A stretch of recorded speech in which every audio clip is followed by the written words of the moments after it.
Hello, dear listeners. Today's episode is the final installment of our 2666 read through about part 5, the part about Archimboldi.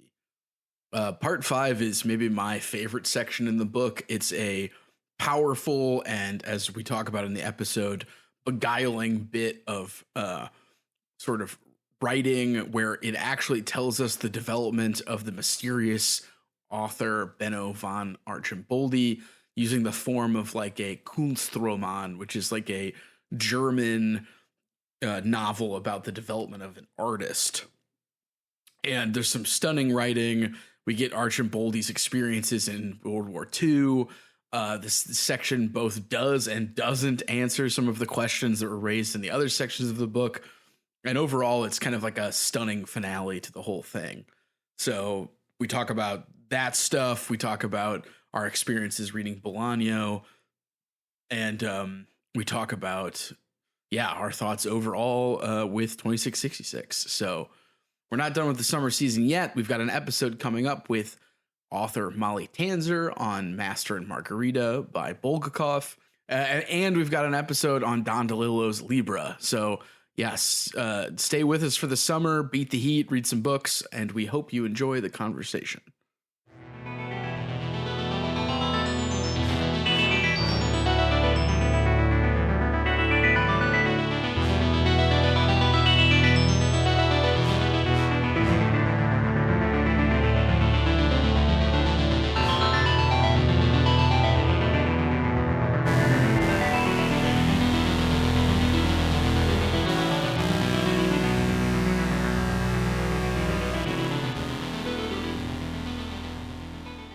Welcome back, dear listeners, to the Infinite Library podcast. I'm your host, Ben.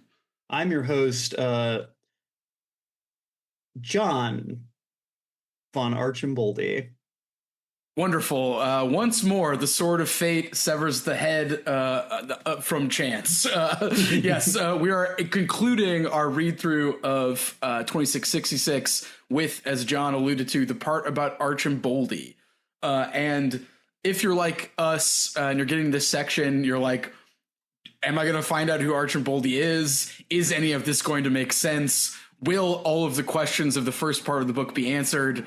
And, you know, as always with Bolaño, the answer is, sort of. And he leaves you with much more to think about than to be resolved. John, what was your experience getting this section? How did you feel when you got to the actual part about Archimboldi? Were any questions answered? So, speaking as the 2666 neophyte of the show, I'll say that I didn't quite get what I was expecting. It's something where Archimboldi has been kind of this phantasmal presence, like particularly in the first part of the book where, the critics, in the part about the critics, were traveling to Mexico ostensibly to locate this reclusive author and hopefully, be able to interview him so they can sell, a book that 5 people will read from an academic press. Which, hey, no smoke. It's all love. But, we start with this kind of presence of Archimboldi. And, obviously I can read the table of contents. I know part 5 is the part about Archimboldi. I'm expecting us to get to him, and we do. But we don't get to him in the way that I thought we would. I was expecting us to still be in Santa Teresa. I was expecting us to be with him as kind of a fully formed adult character, presumably like an old man. And we were going to discover like why he's here, what his relation, if anything, to the broader stuff going on in the area is. I wasn't expecting him to be like a good guy. Obviously, he was a German author who, was of military male age between the years of 1940 and 1945. Just as a side note, excellent foreshadowing, listeners. You might have heard John wonder, what was he doing during that time period? And as we'll get into, we find out. So, but yeah, as I've said before, Bolaño is resistant to giving us the tidy conclusion that we want. And I think I was expecting kind of this sort of strange thing where I was expecting maybe kind of to go inside, Dracula's mind, Archimboldi being the Dracula here. I was expecting him to be evil. I was expecting him to be mixed up in whatever is going on in Santa Teresa, not necessarily to be like individually responsible for it, but at the very least, like somehow in the know, somehow involved with these shadowy forces. And what we get instead is kind of a very unorthodox take on the kunstleroman or artist's novel. Yeah, we get a very strange, unwieldy, and I'd say mysterious, coming of age novel, except it's the coming into being of an artist, Archimboldi. And I think, John, as you had mentioned, like, is he an insane person? I mean, he's not evil, but he did kill someone, as we'll talk about. He is a murderer, which I think is interesting to think about, as we'll talk about later. And to me, I really like this section because it feels like, I would say it's my favorite one, although part about the crimes is obviously one that's the most important. I think it's my favorite because it feels like so many curveballs thrown one after the other that I'm just like stunned. My head is reeling. I don't know what to make sense of it. And I think some of the writing is some of the strongest in the book, especially when Archimboldi is receiving these like pearls of wisdom from like older writers. One guy who gives him a typewriter, the sort of things that he does, various characters that are strange and interesting. And as I agree 100%, it resists tidy closure, gives you a lot more to think about. And I think also sort of makes the act of being an artist seem a lot more dark and mysterious than we might first expect when we think of like an author or an artist. Yeah, I agree there, Ben. I think that this is definitely a section with some of the strongest writing, despite a lot of it placing us in Archimboldi's, boots, so to speak. There are also a lot of sections where we kind of get asides to other speakers, whether Archimboldi is reading something that they wrote, reading their letters or journals, or they're directly narrating their experiences to him, providing kind of a flashback. Each of those characters has like an incredibly strong like voice in the narrative that feels very distinct from the kind of main narrative voice, which isn't quite the voice of Archimboldi. This isn't first person. It's omniscient third person for sure, but the narration I do think is meant to evoke maybe what we're supposed to imagine Archimboldi's writing kind of feels like. Yeah, definitely. There's a note of that at the end of the section where it gets a little self-reflexive. So yeah, I agree. Yeah. Something where this section felt a little bit familiar to me from the standpoint, in a way that a lot of the sections have in terms of kind of what they're meant to evoke, some more than others. I definitely feel like the part about the crimes has this very clinical, almost true crime or like thriller horror type of prose, the kind of comedy of dark comedy of manners of the part about the critics. The tone that this takes though feels so different because it feels like it's really evoking,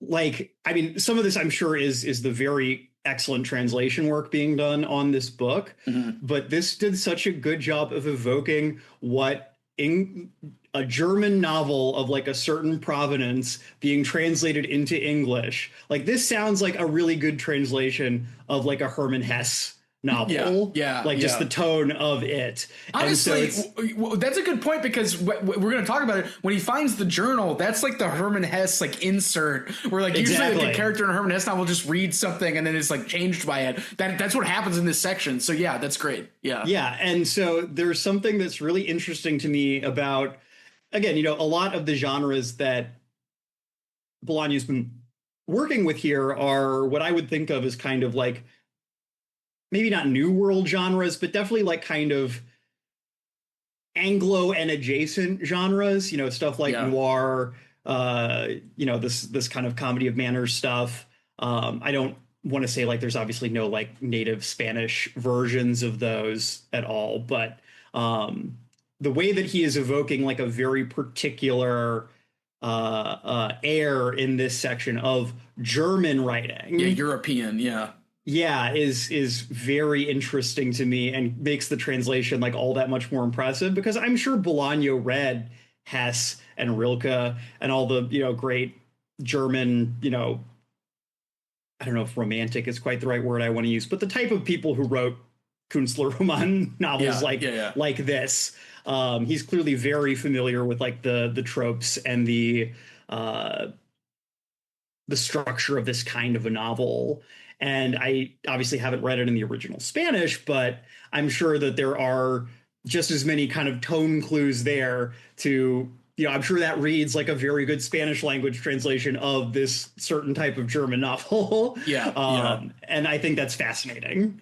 And I think it really goes to show how strong Bolaño's grasp on language, voice, tone, are throughout this book, and genre too, because like the expectations of the kunstleroman is like the character will choose experience, the character will learn things, the character will have this mindset changed by something he reads, which we'll talk about in this section. But there's also these weird, because it's Bolaño, like pools of darkness, like the Holocaust stuff, the stuff with the Aztecs.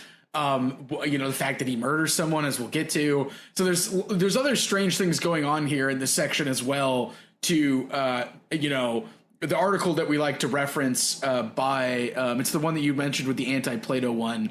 Let me just pull the title.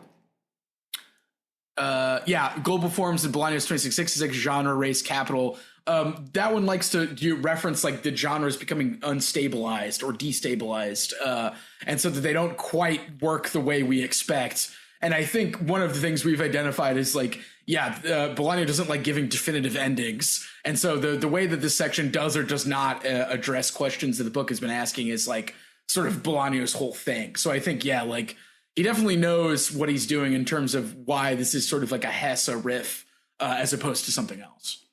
It's I saw a post on Blue Sky yesterday that made me think about this section in kind of preparation for recording today.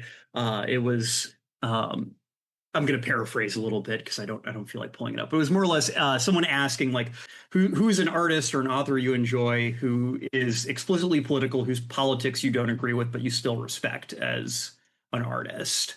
And there is kind of this element to this section that kind of feels like Bolaño maybe grappling a little bit with that question himself.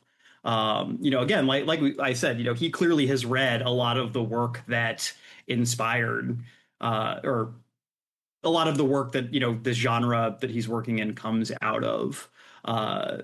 A lot of people who wrote those kinds of books, maybe they weren't explicitly Nazis. Obviously, that wasn't an ideology left, but, there's a lot of, let's just say, romantic nationalism in a lot of those books.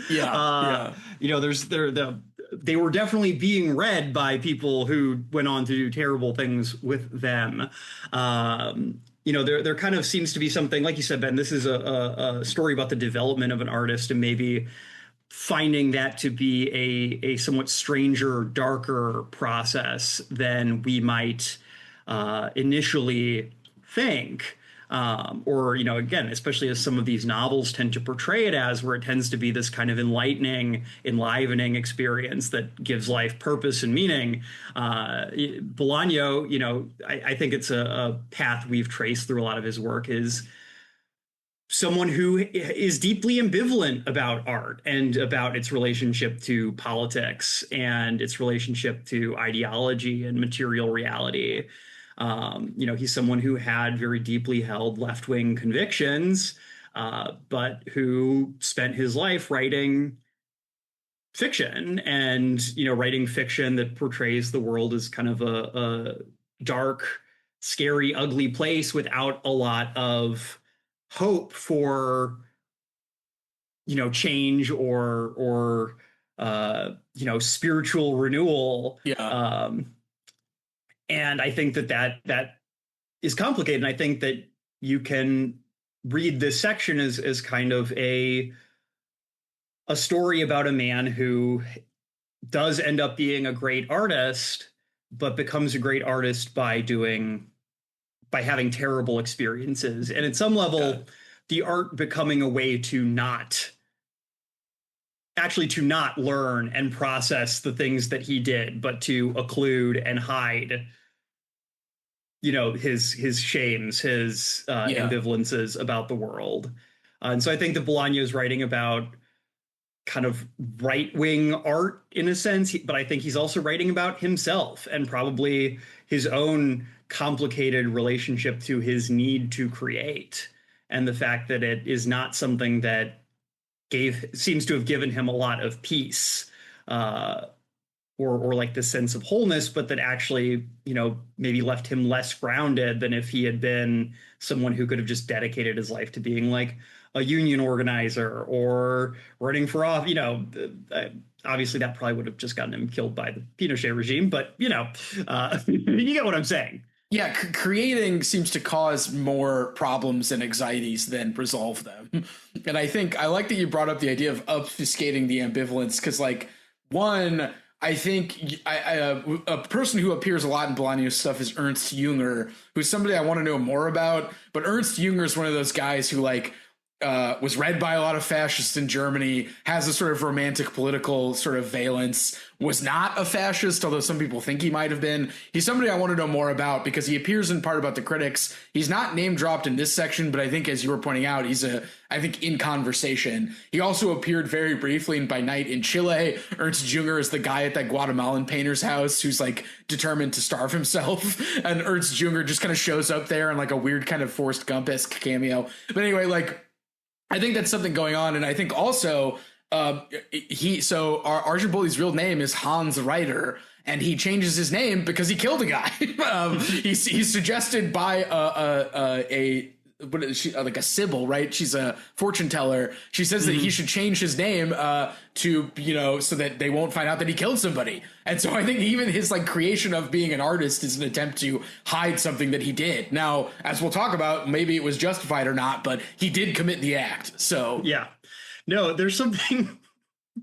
I'm going to do a little funny aside here, but there's definitely something that made me feel a little. I'll use the word jealous about the idea that, you committed a terrible crime and you need to get away from the police. Why don't you change your name and go become an author? They'll never know. Yeah, don't need to have a Twitter presence in 1952 or whatever. Well, so I think it's worth noting, there's another article that I referenced earlier that I just wanted to talk about briefly. Definitely check it out because it's called Roberto Bolaño's 2666, A Mystery Solved. But he traces Archimboldi to B. Travin. And B. Travin was a German who moved to Mexico to write Mexican social realist novels, or rather Mexican novels about social issues with genre, sometimes not. He wrote Treasure of Sierra Madre. Yeah. And it's not clear whether or not B. Travin killed anyone, but yeah, the idea that you could just kind of become this mysterious author, write about these social issues, and nobody would know who you are. Yeah, it almost makes it look easy compared to the sort of state of global surveillance that we live in now, where it's you can't just become an author to escape crimes. Yeah. As soon as you read about all the people who traveled down to Mexico before or after World War II and just kind of sat it out. Yeah, William Burroughs. You could just do that. You could just cross the border and no one cared. I wonder what that's like. Yeah, you could just, well, also, side note, if anyone reads Queer, because there was that movie adaptation, Burroughs has perhaps one of the more racist things that I've ever read by him, where he's talking about how great Mexico was when he moved there in this period you're describing, John. I'm not going to repeat a lot of it, but I like that it kind of, the movie's choice to make Mexico into this sort of fantasy land, I think, is a way of dealing with that really strange introduction that Burroughs is like, you could commit a crime and no one cared, and it's like, okay, all right, and it's sort of a strange introduction to queer when you read the book. That the fascination of Mexico, as you were kind of saying, John, is that you could just do whatever you wanted there, according to Burroughs. Gay man going to a foreign country and doing problematic stuff. Well, wonders never cease. Right. So, but yeah, like times were different, and now they live in a much more hyper aware time. So yeah. Also, I will say, I did groan a little at the name Hans Reiter, as that's a pun. Like, I'm sure that's a real German name, and I know it probably doesn't actually mean writer. But you can't tell me Bolaño didn't do that on purpose. Yeah. My character's name is John Author. Yeah. But he uses a different name. Yeah. So.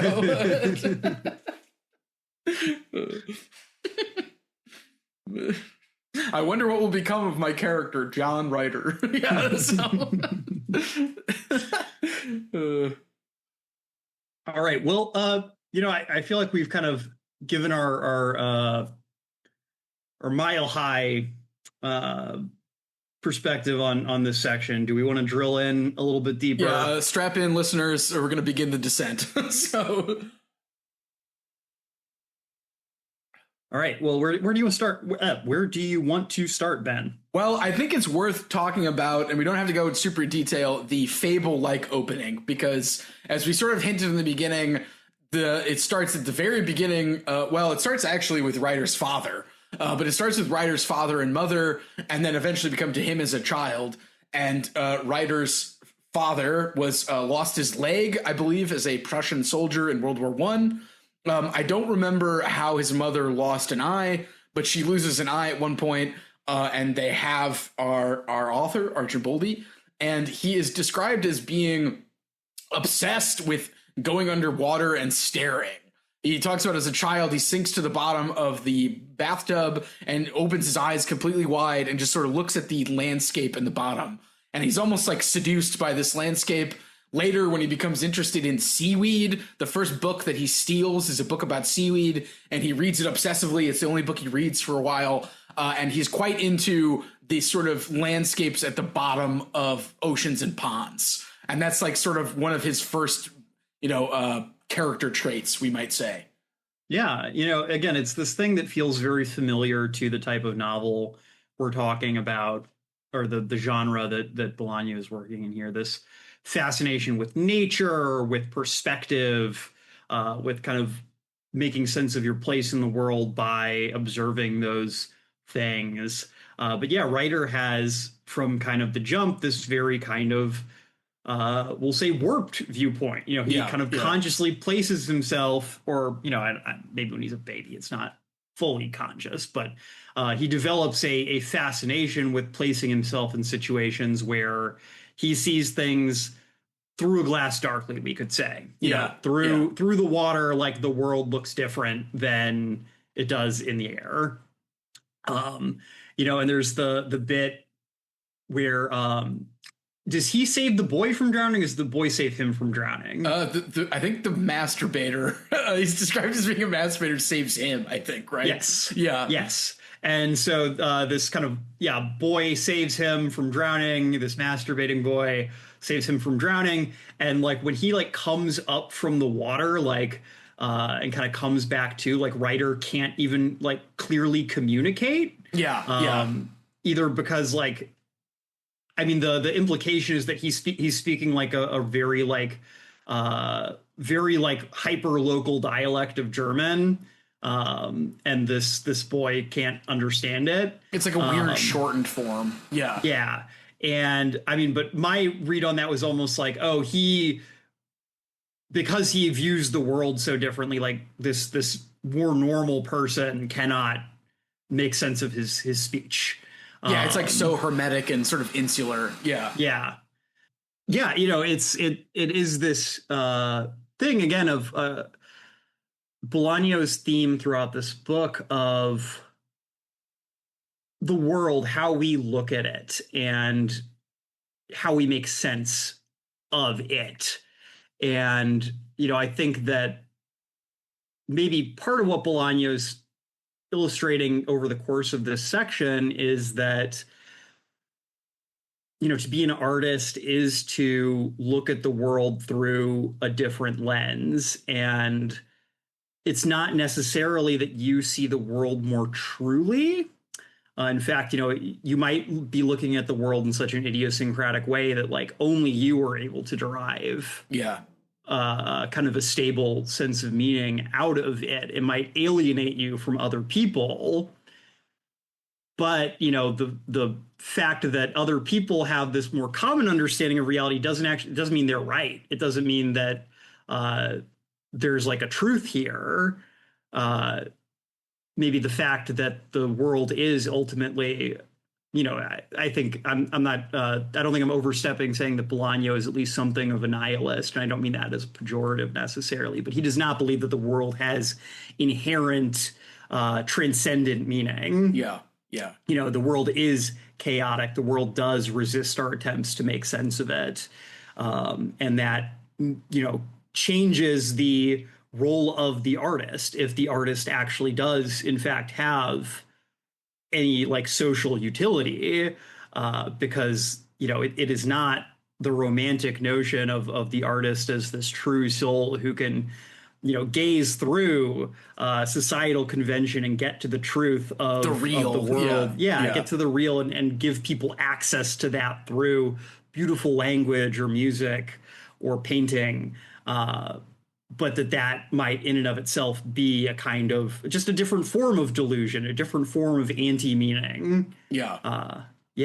Well, and I like that you brought up the idea of the perspective being from the ocean, because, again, I did a little research on Ernst Jünger, and from an early age, Ernst Jünger was obsessed with insects, and he often viewed things from the perspective of those. So I think he's clearly riffing on this idea of perspective, and I agree with what you're saying in that, like, it's not that it's the real perspective, it's just a different one. And I also think that Bolaño does a good job of making this sort of obsession with the undersea sort of like alien, and if not anti-human, at least like not human, sort of, just sort of strange and naturalistic as opposed to, humanistic, we might say. And I think that kind of leads into his novels that we get to later. And so, we get some of his background. Some of the towns that he walks around in are described with very poetic names, like the Village of Laughing Women and that kind of stuff. He eventually falls in a job in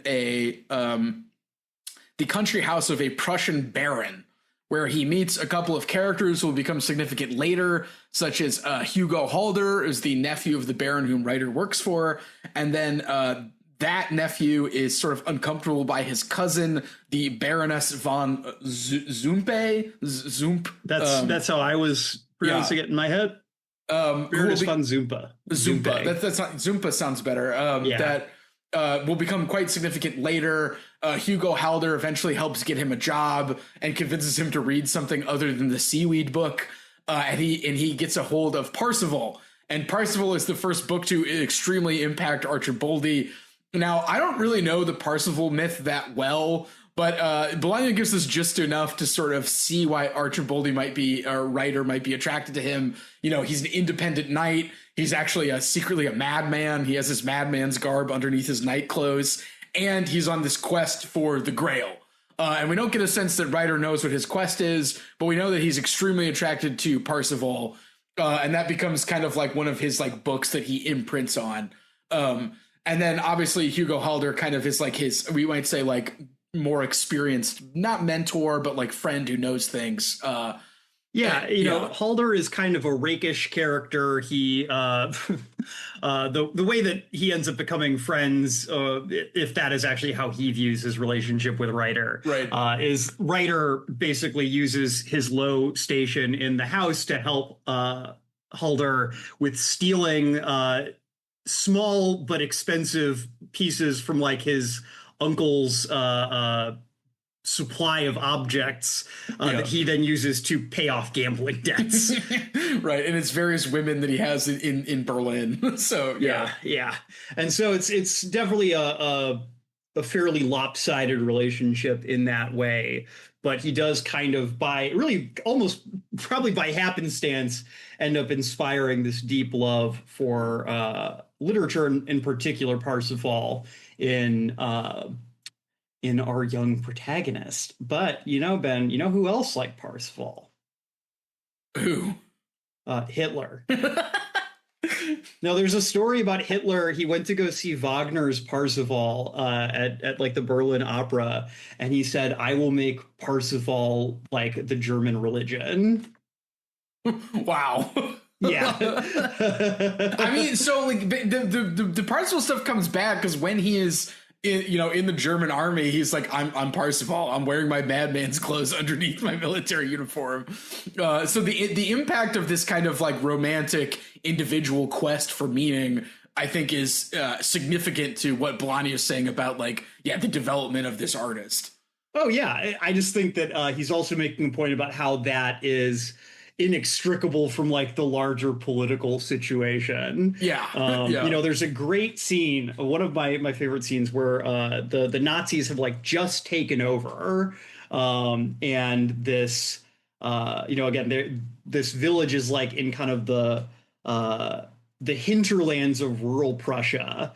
And so there's the scene where like this Nazi like commandant rolls into the village, and you can tell he's kind of there like almost on like a anthropological expedition to see like the real Germany. Like, oh, I'm gonna go see like the uncontacted tribes, so like I can come back to Berlin and be like, oh, this is like what like real Germans are.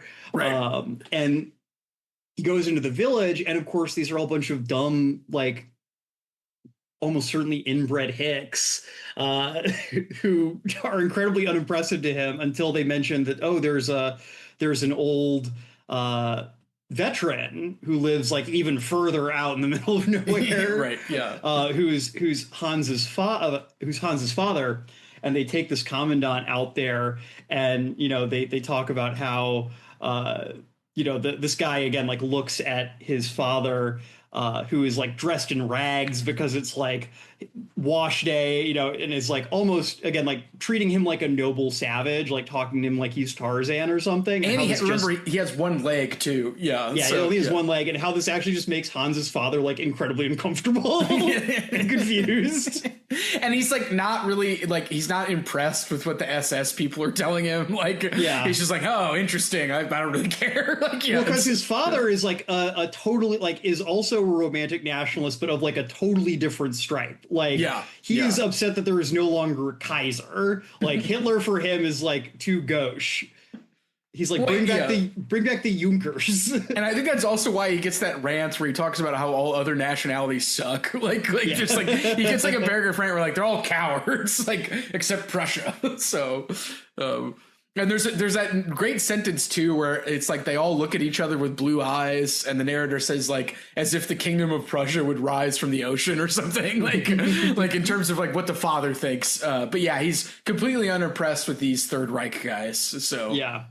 No, it's a fascinating scene, and there's kind of all these like little bits of this kind of weird like stuff that like I don't know that I'm incredibly familiar with personally, but like I feel like I've developed a certain amount of familiarity with just kind of by greater exposure to like German culture through literature and movies and things. But we have like this almost like fairy tale mansion in the forest, and we have like Ben, like you said, we have this almost kind of like fairy tale couple of this one-legged man and one-eyed woman, and their son who swims like a fish and is very tall. He's also described as being quite tall. He's a giant. He's described many times throughout the section as a giant, which I'm sure is also something. And there's like great little asides to kind of German history. They talk about before he joins the military that one of the Holy Roman Empires had a like battalion of men who were like over 5'6", which for the time was very, very tall. And how they in fact like at some point, like later in the future, like some guy tried to revive that, but of course they all got like shot to death near instantly as soon as there were guns because they're so tall. Tall people aren't as intimidating once you can just shoot them. Well, and like his captain is like, man, Ryder's gonna die because he's so fucking tall. Like he's just gonna be an easy target. Like so. But there's these great moments of kind of evoking this romantic imagery and then undercutting it almost immediately. Yeah, you definitely. know, the fairy tale castle. Oh, it looks very nice on the inside, but guess what? The fucking layabout nephew is stealing everything that isn't nailed to the walls, right? You know, and enlisting the help to do so. We have this kind of noble stoic veteran living like out in his cottage in the woods. Oh, he's a tremendous racist, and in like a different way than the Nazis are racist. That's just as noxious, but just doesn't happen to be in power. Right. We have this kind of romantic, young man who is learning that maybe he's interested in the arts. Oh, he's kind of like a weird little freak who creeps everyone out, and he doesn't like to read too. He's just like Hugo's here reading all these books, disgusting or something. Yeah. Like he says at one point. He's obsessed with seaweed and he looks like Lurch or like riffraff. And he's obsessed with the idea that he's insane, even though he's like 12. Yeah, it's like, why would he be a madman? Yeah, he's like 12 years. He's not good at school too. I think we're told that at one point. He doesn't pay attention. He can barely hold down a job. Is another of his details. So well, again, I like that bit because it feels kind of again like Bolaño staying true to the standards of the genre he's working in, but actually thinking about what that type of person is like in real life. Right. It's like, oh yeah, people who are good at art a lot of times, are like weird and maybe off-putting, and like they're really good at art, but they can't like focus on schoolwork because it bores them. Like, especially like back then before they'd invented Adderall. Well, and like a lot of his jobs too, he's always distracted by stuff. Like when he works as a fisherman, he keeps just staring at the bottom of the ocean. He doesn't even do his job. So yeah, no, it's taking this temperament that is normally turned into a heroic type by this type of writing and thinking about like, how would this person actually interact with the real world? Yeah. And being like, oh, they'd be off-putting. And again, some of this might be somewhat autobiographical. I never knew Roberto Bolaño, but I can't imagine him like working at Wendy's.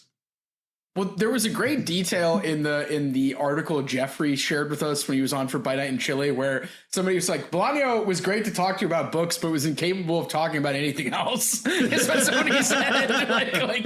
like he just like they would try to talk about stuff and he would just change the subject or he'd start talking about poets, which to me just scans is completely true to me. Like he's just not good at talking about like adult things or things that aren't the one thing he's obsessed with. So I think you might be onto something, John. So no, absolutely. I've read some of his essay work, and it's obviously like, write what you're good at, but it's interesting how, he writes about like sickness, and of course all you can do is like turn it into talking about writing or death. Yeah. So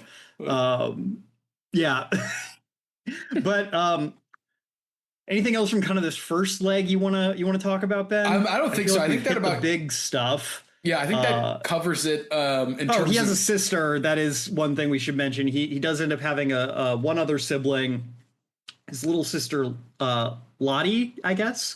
Yeah, Lotte. And she becomes important later. Yeah, she will return later. We don't have to talk too much about his like vagabond days in, I guess it would be Weimar era Berlin, even though I do like that section because there's a lot of just kind of going about in cafes and getting into hijinks of like low stakes kind. But during that section, Bolaño will often introduce like notes of unease to suggest that this like, cafe society pre-World War II won't last. And is about to change. I don't think anything super significant happened there, although I do like when somebody, he's hanging out at a cafe and there's like a famous composer there. And they're like, oh, who's that group of friends? And they see Ryder, and Ryder's incredibly disheveled. And they're like, oh, that man must be an artist. Like, yeah, like, and instead he's just kind of like a vagabond who just is hanging out with Hugo in Berlin, basically. So, yeah. I mean, I guess remind me, Ben, is he actually writing at this point? No, because he doesn't start writing until like after the war, basically. Yeah, that's what I was thinking. So there's something interesting there in terms of like, he clearly has like an artist temperament, but at this point he has no actual impetus to do the work, so to speak. He's actually not called, like, he does not actually feel the call to be an artist. He just has this strange temperament that people around him read as being artistic. Yeah, but he's not yet actually done the work or put pen to page or is even interested in doing so. Yeah, from all we can tell, like, he's having a great time, like, getting into weird situations with, you know, his friends in that period, but he doesn't really do anything else. So and so then he gets drafted in 1939 into the German army. Yeah, you know, something I find interesting in this section, and, you know, it got me thinking about a book I know you really love and recommended to me, The Kindly Ones. Yeah. Which is a book I think we can probably draw some like parallels to throughout this section. You know, Ryder is not like really a Nazi, like in a like dedicated sense. You know, he does not really seem to care that much. Like, I'm not saying he's like a good person, but he is almost like so detached from everything going on like around him that he kind of doesn't even seem to notice that like fascism is happening around him. Yeah, and there's a great description of him not actively trying to kill anyone, but he walks towards the enemy, and that is so intimidating because he's so tall that everybody just runs away.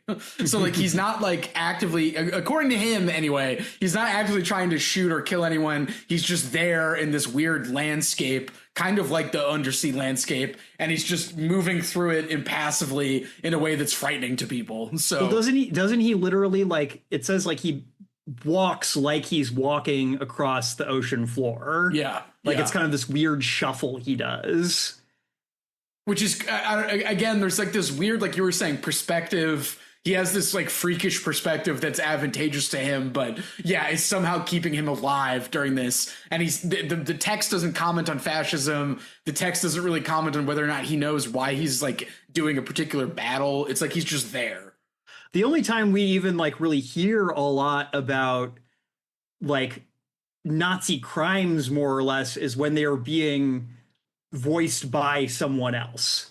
There's a point later where like he has a conversation with like a very henpecked like commandant who's very stressed out that he's been told to kill a bunch of Jews, or that he had to kill a bunch of Jews, but he didn't really feel like doing it. Yeah, that section is, I mean, it's jumping ahead just a little bit because that's when he's in a prisoner of war camp. But that section is fascinating because it feels like Bolaño wants to say something about like the middle managers of fascism, like the bureaucrats, the way that these things happen in ways that seem almost matter of fact and banal. And it's territory that I feel like has been commented on elsewhere.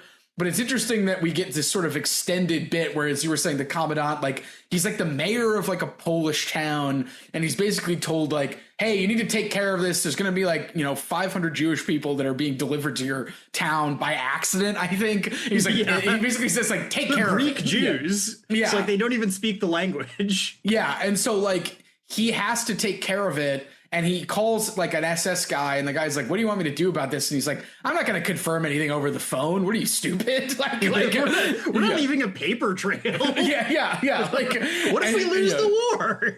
And so like we get this like whole section where he's just explaining this thing to Ryder in the prisoner of war camp. And crucially, he is not given his real name in the prisoner of war camp, but he tells Ryder his real name. And so it's like this sort of commentary on like the banality of evil, or like just the middle managers of fascism, like who are forced to carry out this task, which is to kill these people, but they don't have the gas chambers. So he has to like pay drunk youth to like shoot them. And it's like tedious work. It's described in like nightmarish detail.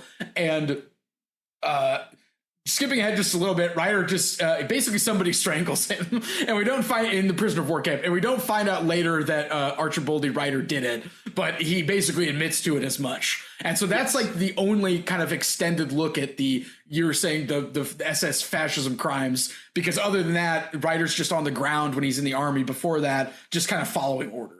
So yeah, and I mean, and I obviously I don't know for sure. I was not in World War II, but that kind of like there was a certain realness to that for me, because obviously, like, again, this is not, I'm not doing like clean Wehrmacht. Like, I don't think these people were like good people who were just forced to do bad things by the government. But I think there were probably just a lot of people who weren't like that bought into the ideology. It was just like this was their job. And you know, yeah, they chose to do it and to not do it. And that's condemnable. Like, they are monsters for that, but it's kind of more just like the laziness of evil, the fact that it's like it's the good men doing nothing. You know, it's like, oh, you could have not done that, but that was too much work to even like think about not doing it. Yeah, and there's a great parallel to the cops that don't speak up during the misogynist rant in the part about the crimes. Yeah, where they're telling all those jokes, and it's like some people just kind of sat there and ignored him, which doesn't get you anywhere. And that's kind of what happens in this section, except it does get that truck of Jewish people killed, and then Ryder sort of. Well, I want to come back to this because I think there's something that he does in this section that's important. But I did skip us ahead, and there is like some really important stuff we haven't gotten to in the interim here. Yeah, so we can go back to the war. So he's there, he's wandering around. He's on the Eastern Front, crucially. Yes, yeah. And I believe, doesn't he get to the castle before he finds the notebook? In my memory, it goes the other way, but okay. I could be misremembering. Because, I mean, I guess it would make more sense for him to have gone to the castle first, because that's in Russia, or it's in Romania versus Russia. Oh, I think he finds out the journal first. Yeah. Okay. Yeah. But is there anything between him getting drafted in the journal that you thought was worth talking about? I mean, I think we kind of covered it, like just the fact that he kind of is this weird, like he's trying to like object or not object exactly, but he's trying not to kill anybody while also like trying to like stay on everyone's good side. Like he has this kind of desire not to do bad things. Like he doesn't want to kill anybody. He doesn't have like any fire in him to do violence. Like he's not a committed fascist ideologue, but he also like very much wants everyone to not notice that.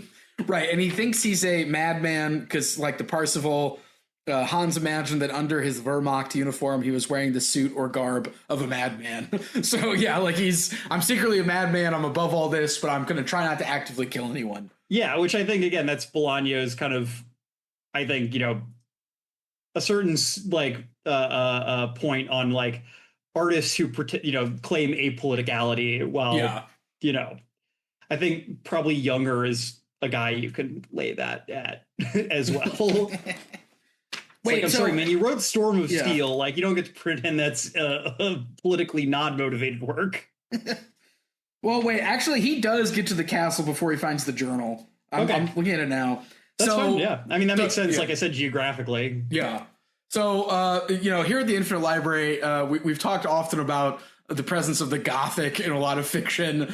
And what do you know? In here. Yeah. What do you know? There's a straight up Dracula's castle section in this, which, if I can recall, the first time I read this made me extremely uncomfortable in like a good way, because the way that he builds this set piece towards what happens is masterful tension, and you think something horrific is going to happen and nothing really does, although it's implied. So yeah, it's an interesting section. Again, it kind of brings him back into contact with some of these characters he met earlier in his life. The Baroness is there, Baroness von Zumpa. She's there with this, is he Romanian or Hungarian? Romanian. Romanian general Atrescu, who's kind of this like almost like figure out of time. Like he feels like a Magyar like horse lord who just happens to be alive in 1942. Like he's this larger than life figure in a lot of ways. But he's dashing, he's romantic, he has a huge penis. He talks about how he knows his men intimately and steals into their dreams. Yeah. So yeah, he is like this, kind of like wizard vampire like guy who is part of at least tangentially like part of the Nazi war machine, but seems to kind of be mostly like in it for himself and like kind of for this sense of adventure. Yeah. In a kind of like romantic nationalist way, kind of like I'm leading this expedition, so to speak. And they all end up at this castle. There's an SS officer who's not named, who's sort of like the castle's caretaker. And they're all meeting to kind of have like a party because everyone is there. And like Ryder is tasked with sort of like facilitating this party, so to speak. Yeah. Because again, like the Baroness knows him. He theoretically like has, I guess you would say like butler experience from his time at the house. And so they're like, you kind of arrange this. And it's kind of this place where, officers do they explain why the Baroness is actually there? I don't think so. Like, I think she just kind of hangs out with the general, right? Yeah, I mean, crucially, like they're not near the front at all. Like this is basically like the war basically isn't happening here. They're passing through on their way to the front. Yeah. So it might just be, she's just doing tourism, which I guess is something rich people could just still do at the time. Oh, here we go. The young, there's also the scholar Paul Popescu, 23. And the general's secretary. Yeah, the Baroness von Zumpa, whom the Romanians had met only the night before at a reception at the German embassy. So she was at the German embassy and they met her and they're like, hey, let's go check out this castle. So crucially, again, literally Dracula's castle. And so there's this We're scene. not exiting Dracula's castle, Ben. We're in Dracula's castle. We're gonna see what's happening there. When I get to Dracula's castle, I sit my white ass down and I listen. Well, I go straight to the crypt. So I want to read this section. So there's a bit where they go to the crypt, and I remember this scared the bejesus out of me the first time I read this. So they go to the crypt and they go inside. Popescu, Zumpa, the Romanian general. Ryder's supposed to be outside. So Ryder stood there watching the stone stairs that led down into the dark and the desolate garden through which they had come, and the towers of the castle like two gray candles on a deserted altar. Then he felt for a cigarette in his jacket, lit it, and gazed at the gray sky, the distant valleys, and thought about the Baroness von Zumpa's face as the cigarette ash dropped to the ground, and little by little he fell asleep, leaning on the stone wall. Then he dreamt about the inside of the crypt. The stairs led down to an amphitheater only partially illuminated by the SS officer's flashlight.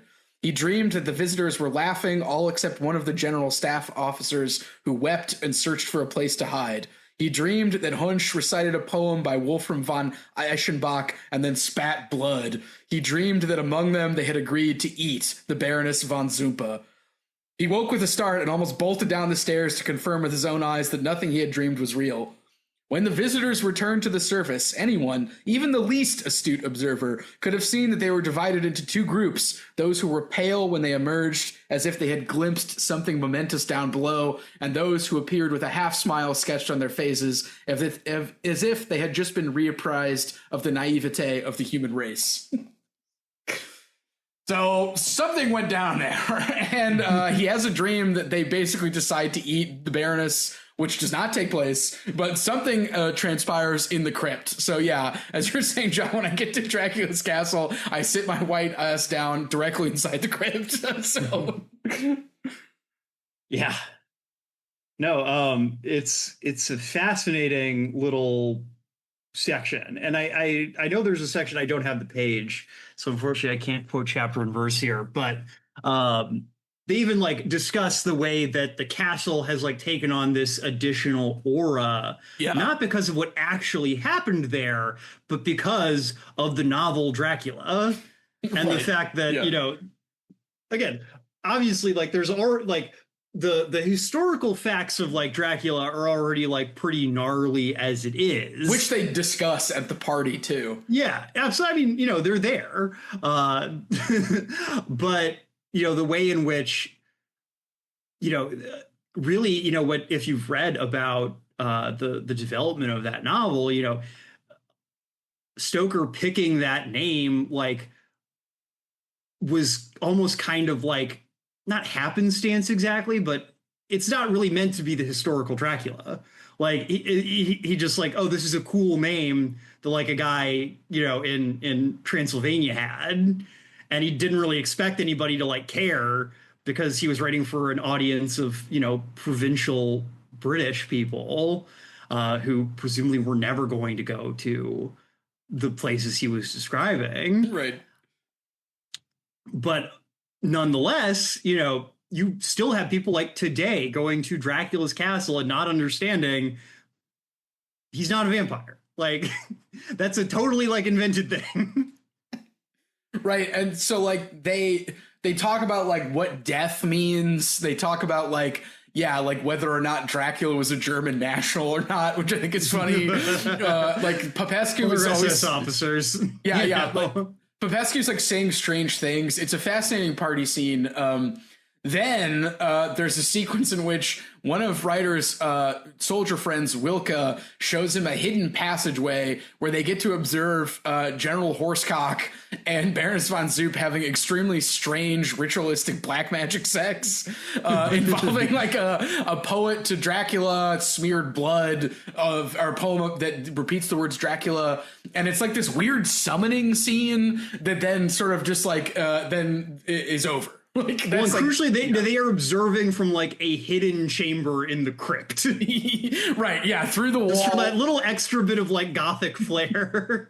Yeah, through the wall, they're just watching, weird black magic sex between those two characters. And it's really quite a strange scene because it's like, it's consensual, but it's like graphic and intense. And it's sort of like the stand-in for the cannibalism that Ryder imagines. And I think what's so crazy about this whole sequence is like, one, as you were saying, John, it's about like fiction affecting reality. It's also about like the spirit of evil. Like we talked about the big bad in part about the crimes, and the big bad doesn't quite show up, although there is an argument that could be made that one of the SS officers is literally Dracula, because he's like the only one there and he's like writing a lot. Anyway, but like that evil spirit is like pervading this and is very much real, but in like not a embodied presence. And it sort of like hovers over everything in this sort of deliciously like dark way. Well, and also it's about sickos. Right. Yeah, because because like Ryder and Wilka, by the way, are like jacking off while they're watching the scene. But yeah, you have these two like obscenely like wealthy like aristocrats like doing like Hellfire Club sex in Dracula's castle. Folks, they're sickos. and a war is going on. And they're turning it into like the background, like basically the Holocaust is meant to be like the Halloween like sound effects record playing in the background for these people. Like it is the romantic spice on top of their sicko black magic sex. Which, like, there's an interesting point there to be made in terms of who's profiting off of death. Because in part about the crimes, it's like a lot of the people being killed were facilitating our lives in North America, and nobody cares about them. And this is sort of a parallel in that these two sickos are having eyes wide shut hellfire sex while the Holocaust is happening. So I mean, I think that there's definitely like there's obviously like there is a parallel there. Like, the crimes we read about throughout this book, like there is always kind of it's never quite as like explicit as it is here. This is also, I think, crucially like the point where we actually get to see something happen, even if it's not quite like, even if it's kind of just an enactment of like the crime, so to speak. It's not the crime itself. This is a from what we can tell at least, a essentially consensual encounter between just some real freaky deaky people. Right. If they'd just been born, couple decades later, man, General Trescu and Baroness von Zumpa would have been some real groovy cats, and I would have loved to have partied with them. I'll just put it that way. Everyone's wearing Austin Powers outfits, and there's just they're playing surf music at this castle. I could. I need an Austin Powers Halloween special where he's hanging out at Dracula's castle. But I guess Baroness von Zumpa does actually end up being a fairly groovy lady, as we learn later. She's got mojo. Sorry, that was an unnecessary aside, but. There has always been this implication, there's something occult about these crimes, even if again they're not literally drawing pentacles and blood or doing this in this kind of camp ritual style. There is this sense of ritualism in terms of the repetition, the way that the crime is done, the specific ways that the corpses are violated and degraded after death. I think that there's something there Bolaño's maybe pointing to in terms of the way that sex and violence are tied together, the way that they're tied together with these repetition compulsions that, again, in a kind of Freudian sense, really are the root of all occultism and religion. Right. Yeah. We're seeing kind of a primal scene here. We have these two beings who are, Atrescu is the ultimate man, and Baroness von Zumpa is the ultimate woman, and we're seeing them fuck, and it is this thing that the boys cannot participate. They can only watch in secret and jack themselves off. I feel like I'm losing my train of thought here a little bit, but this is a very important scene. I agree with you, Ben. This feels like it is the scene where it is as most behind the curtain as we are allowed to see. Yes. This, and then the scene later where the guy describes having all the Jews shot in Poland are the two scenes where I think we kind of see what we don't get to see in the part about the crimes. But we only get to see them kind of in this split apart halfway where we kind of have to then put the two back together. And when you were saying with the development of the artist, these are the two most important scenes for Archimboldi, I think we're meant to think in terms of observing this. Later, he gets to hang out with the Baroness von Zumpa, and then also, having killed the guy. And Ansky's journal, I think. Those are the three things that form Archimboldi's artistic consciousness, at least as Bolaño's presenting it. Yeah, definitely. And I think my point about the parallel there, I think is the fact that you were saying all of this war and crime is background for this act. And I think in part about the crimes, or at least in Oscar Faith's section, it's the femicides are background for Oscar Faith's storyline, more heroic narrative. Yeah, exactly. Yeah. So there's kind of a foreground backgrounding thing happen there too. So yeah, no, definitely. I totally agree with you there. I think that one thing I think Bolaño has been very, I don't know if direct is quite the right word because I don't, it's not didactic exactly, but the whole book smacks of gender in a way. Yeah. And I think that one thing he has been very on top of is the way that the male desire to be active in terms of I want to go out and conquer and fight and fuck. Fuck. So I want to go out and conquer and fight so that I can fuck. Is really this infantile way of viewing the world, but is also kind of at the heart of so much human pain and misery, both now and throughout history. The fact that writer, again, has this idea where it's I can just be a passive observer here. I can just wear my madman's clothes underneath my knight's armor It's just a different form of that. It's a more refined version, maybe, but it's still the same ultimate thing where it's like, oh, you're willing to countenance violence, death, chaos, suffering for your own like personal quest. And for your art as well. Exactly. Again, I think that what Bolaño is really problematizing here is this idea of, like you said, Ben, in the kunstleroman, the finding of experience in the world.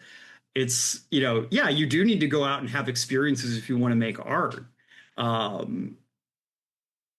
I think that that's part of the reason why there's a lot less good art now, is that so many more people are not having interesting experiences because it's expensive and your phone is always right there to distract you. But that's just me getting on my soapbox. But I think, it's kind of this thing of, it's like, oh, I have to go like do or see or participate in fucked up stuff. But I know you and I have both known people who, got involved in drugs or in, really like messed their lives up trying to like find some sense of creative drive. And, most of the time, at least in my opinion, didn't necessarily make their work any better. There's a great joke in Steve Totz's Quicksand where he's like, I spent all this time in drug dens talking to people, getting into escapades, and all it got me was like a failed marriage, a drug addiction, and no art or something. It's like a great like run-on sentence in terms of just like everything he does, and there's no results. Go ahead. Well, I just wanted to say that the guy that gives him a typewriter, who sort of gives him the impetus to be an author so that he can write his first novel, says experience is best, because he says basically like everything is semblance, everything is, seeming, metaphor, impression. Experience is the only real thing, is what the old guy says. Which, again, I think is something that Bolaño, I don't necessarily that he disagrees with that, but he definitely finds it problematic. Yeah. It's not an easy... Again, we've talked about the real before. Like, what is the real? And for Bolaño, it's the abject, the horrifying. It is dead people. It is chaos. It is rape and degradation of the human spirit and of the world. That is what is real. Well, and I would add one other thing, but finish what you were going to say. Then I'm going to no, absolutely, yeah. I just think that like when he says that, when he says experience is best, there's something to that. Yeah. But again, it's like I think particularly in the world of 2666. Santa Teresa is the real. Yeah. And that might not be what that guy had in mind when he said that. I agree. But I want to amend to your list because I agree.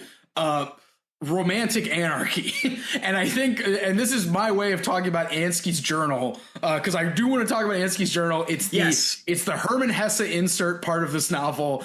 Absolutely, I think the most important part of the section. Yeah. It's the fulcrum of this section. It's the one that I think about the most. And I think in that, he basically says the only thing that's real. So there's the capital R psychoanalytic real, which is like the maw of experience, like death, violence, seething energy, and then there's like reality. And I think Bolaño aligns those two, but he also says that the romantic anarchy, the revolt of youth, the premature revolution, that is also real. It was real for Bolaño. It's what he risked his life on, if we believe his stories of what happened. And so in Ansky's journal, he sort of has writer pin his flag to that. Okay, what is Ansky's journal? Well, so writer is sort of forgotten about in this sort of like desolate town of which I can't remember, and he basically has to hole up for the winter. And he finds a hiding place behind a fireplace in one of the houses that they occupy. And in that hiding place, he finds the journal or the notebook of a Jewish Russian author who is a ghostwriter for another Russian author who is known as the Cervantes of science fiction, or the Cervantes imaginative fiction. Yeah, imaginative fiction. And in this journal, it serves as the Hesse inset, where in a Hermann Hesse novel, a character will usually read something and then sort of have a change of consciousness. But it also serves as like this storehouse for all of these observations about fiction writing, about politics, about semblance, which this section is obsessed with, and about, as I was saying earlier, what is real, which is romantic anarchy, youth and revolt type, constant rebellion type stuff. And it's my favorite part of the book because in terms of curveballs, it feels like the biggest curveball. I actually think I've been misinterpreting it up until this read through, which I'll get into a little bit later if there's time. And it feels, again, like he just jammed all of these excellent observations about art and politics into this like fragmentary journal, which like writer reads obsessively over and over again until it like becomes part of him. There's a bit where like the papers get wet and like graft to his clothes, which is like a really evocative image. What did you think about this journal section? Because I have a lot to say about it, but what did you think? Yeah, I mean, I agree with a lot of what you're saying here. I think that definitely one of the strongest parts of this section, definitely one of, if not the most important parts of this chapter. Again, one of those things where I started this part and I thought it was going to be like a nice, neat little aside, and then it goes on for like 50 pages. Right. And yeah, you know, it's fascinating. It's like you said, it has this kind of kaleidoscopic quality to it where there are so many ideas crammed in here that I feel like you could read it a dozen times and still be like coming away with like slightly different takeaways. I think that in particular, you know, Bolaño dealing with the Soviets is interesting. You know, it's something that I don't really know. Again, despite his ostensibly like very left-wing politics, like the USSR doesn't come up a lot in his fiction, even fiction he wrote you know, closer to the Soviet Union's existence, about times when the Soviet, you know, I don't think the Soviet Union comes up once in By Night in Chile, despite, you know, being a live presence in the world at the time. Yeah, you know, it's interesting. And again, I think that it's this place where he, I think, is grappling with like art in a left-wing context very directly. You know, there's parts here that talk about kind of Soviet realism and this idea of like fiction that is meant to be didactic or inspiring in this particular socialist way, and how empty it feels, how it's just kind of empty flattery of, you know, the new ruling class, even if that new ruling class is the working class. You know, the artist is kind of reduced to you know, patron-client relationship again, under this particular model, and is asked to just write pablum. And you know, what does that mean, especially for him as someone who is a writer of, you know, for lack of a better term, literary or like artistic fiction, who has these left-wing political commitments. What does it mean when Stalin says no more of this? Stop. You know, What does that mean if you are somebody who has left-wing bona fides? And I don't think he has like a tidy answer. I think that, like you said, that youth and revolt is definitely a big theme here. Again, I don't know where Bolaño really comes down on that as a positive thing. Well, in this section, I have a section. I have work in general. Yeah, I have a quote about that. So I like what you're saying though about the sort of mandate though, because like the author that Ansky ghostwrites for originally got famous for a story called, I think, The Train to the Urals, or The Train to the Urals. And it's this sort of like sentimental story about like the progress of technology and like the working class in the Soviet Union. And like, it's about like a boy going to visit his grandfather, who was like a soldier in the Red Army during the Revolution. Yeah. And, you know, like just seeing all the wonderful changes that have happened in the country, you know, all the collective farms, you know, chugging along, and how fast the train is. And it's, you know, just supposed to be this thing of just, it's the Soviet version of like the Disney like House of the Future type stuff, where it's like, oh, look at all the development we're going to do. Look at how nice the world is going to be in, 50 years. And think about how much your grandson is going to admire you for having taken part in that. Right. Yeah. It's like you too can help the world of tomorrow. Yeah. So he only has one idea. So he's like Bolaño, the narrator, says something like, the public began to grow tired of such stories. And so Boris gives him all of these ideas because Boris has traveled as part of the Red Army, and he ghostwrites these 3 novels that make that author successful.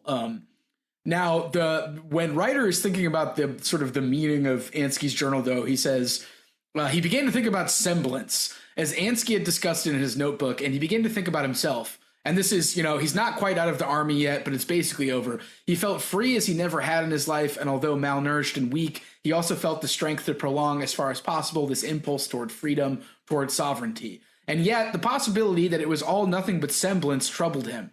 Semblance was an occupying force of reality, he said to himself, even the most extreme borderline reality. It lived in people's souls and their actions, in willpower and in pain, in the way memories and priorities were ordered. Semblance proliferated in the salons of the industrialists and in the underworld. It set the rules, it rebelled against its own rules, in uprisings that could be bloody but didn't therefore cease to be semblance. It set new rules.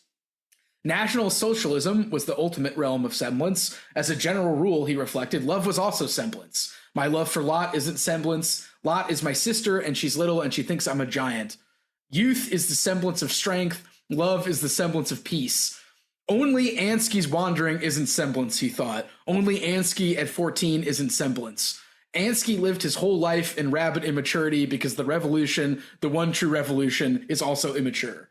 And so you can see him being like, this is the way, so to speak. There's a narrow way, to quote Dune. This is the way through semblance. And I find this idea of semblance to being an occupying force of reality quite fascinating, because I think in terms of artistic production and the way that you talked about how Dracula influenced real life in the Dracula Castle section, or real life, like the plot, like that's a thing that's always happening. And for Bolaño, or for Ryder through Bolaño, it can be countered by revolt, by anarchy, by freedom.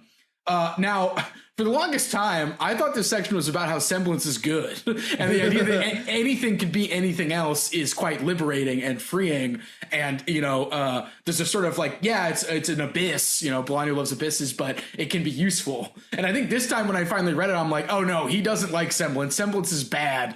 What is the one thing that's real? And, through this journal, because Ansky helps the guy write his books, and then has to flee basically the secret police, and his journal ends with him maybe joining a guerrilla or something, like an army faction that's independent, maybe not, who knows. But the idea of constant revolt, anarchy, immature freedom, that to me seems to be the real for Ryder, and I think also for Bolaño, knowing his history. So yeah,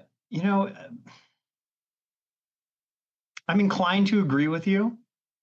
I think that as we get on, again, this theme of semblance will continue, and if anything, only intensify as we get into the later parts of this section. And again, I guess part of it, whether or not you view it as a good thing, is whether or not you come to root for Ryder / Archimboldi as a character. The fact that he is able to change semblances, to become this new person and to find all this success. Again, if you've grown to like this character, which I'm sure some people do, maybe you view that as a good thing. Yeah. I think that if you aren't rooting for Ryder, which I personally was not, it's much more easy to see this is semblance is a way of concealment. It's concealment. Yeah. It's a way of saying war is peace, slavery is freedom, et cetera, et cetera. I think that, what I keep coming back to with this idea in Bolaño is I keep coming back to the part about the critics, which I think is, even after finishing the book, still one of my favorite parts. I mean, obviously they're all good, but I think the part about the critics is one of my personal favorites. And there's the invocation of Europe, of the European university as kind of this Right. island of maybe somewhat boring, but ultimately quite pleasant tranquility. Yeah. In the world, these people, these critics, they all have managed to, their career is, even though some of them are a little ambivalent about whether or not they even like Archimboldi, they just talk about this author and his somewhat labyrinthine books. Good work if you can get it.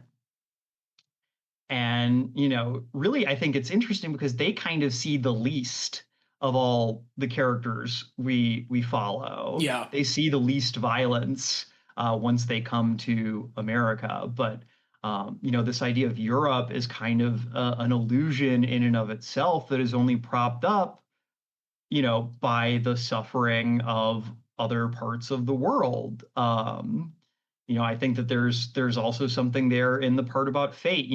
Fate continues to wake up from dreams and finds himself kind of further and further from the world he thinks he knows in America, which even as like a black man is not perfect by any means, is a world that he can make sense of.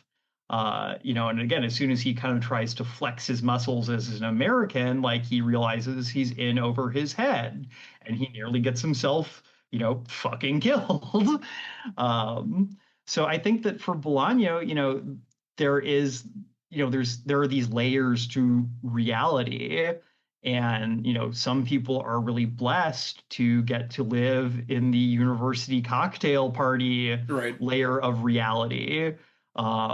Where, they kind of get to sit at the Lotus Eater machine and talk about books and art all day. And some people, get to occupy the lower rung, but they're at least the people who get to do violence to other people. And then there are the people on the lowest rung who are just the abject, who have violence done to them, the non-people. Yeah. And the places they live are the real places because they are the only places where that can happen.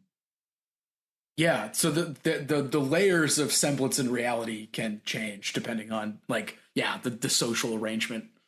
Yeah. Yeah. I mean, again, I think that Bolaño is a socialist. Like these things are all contingent to some degree. These things are all, influenced by material factors. But insofar as there is a real, it is the place where the worst things in the world can happen. Yeah. And Bolaño wants us to know that. He wants to show it as well. But I don't know. I find that thing about revolution interesting because I don't know if I agree. like the idea of youth being an immature revolution, like it's romantic, it's anarchy, it's like it certainly is good. Is it the one real thing?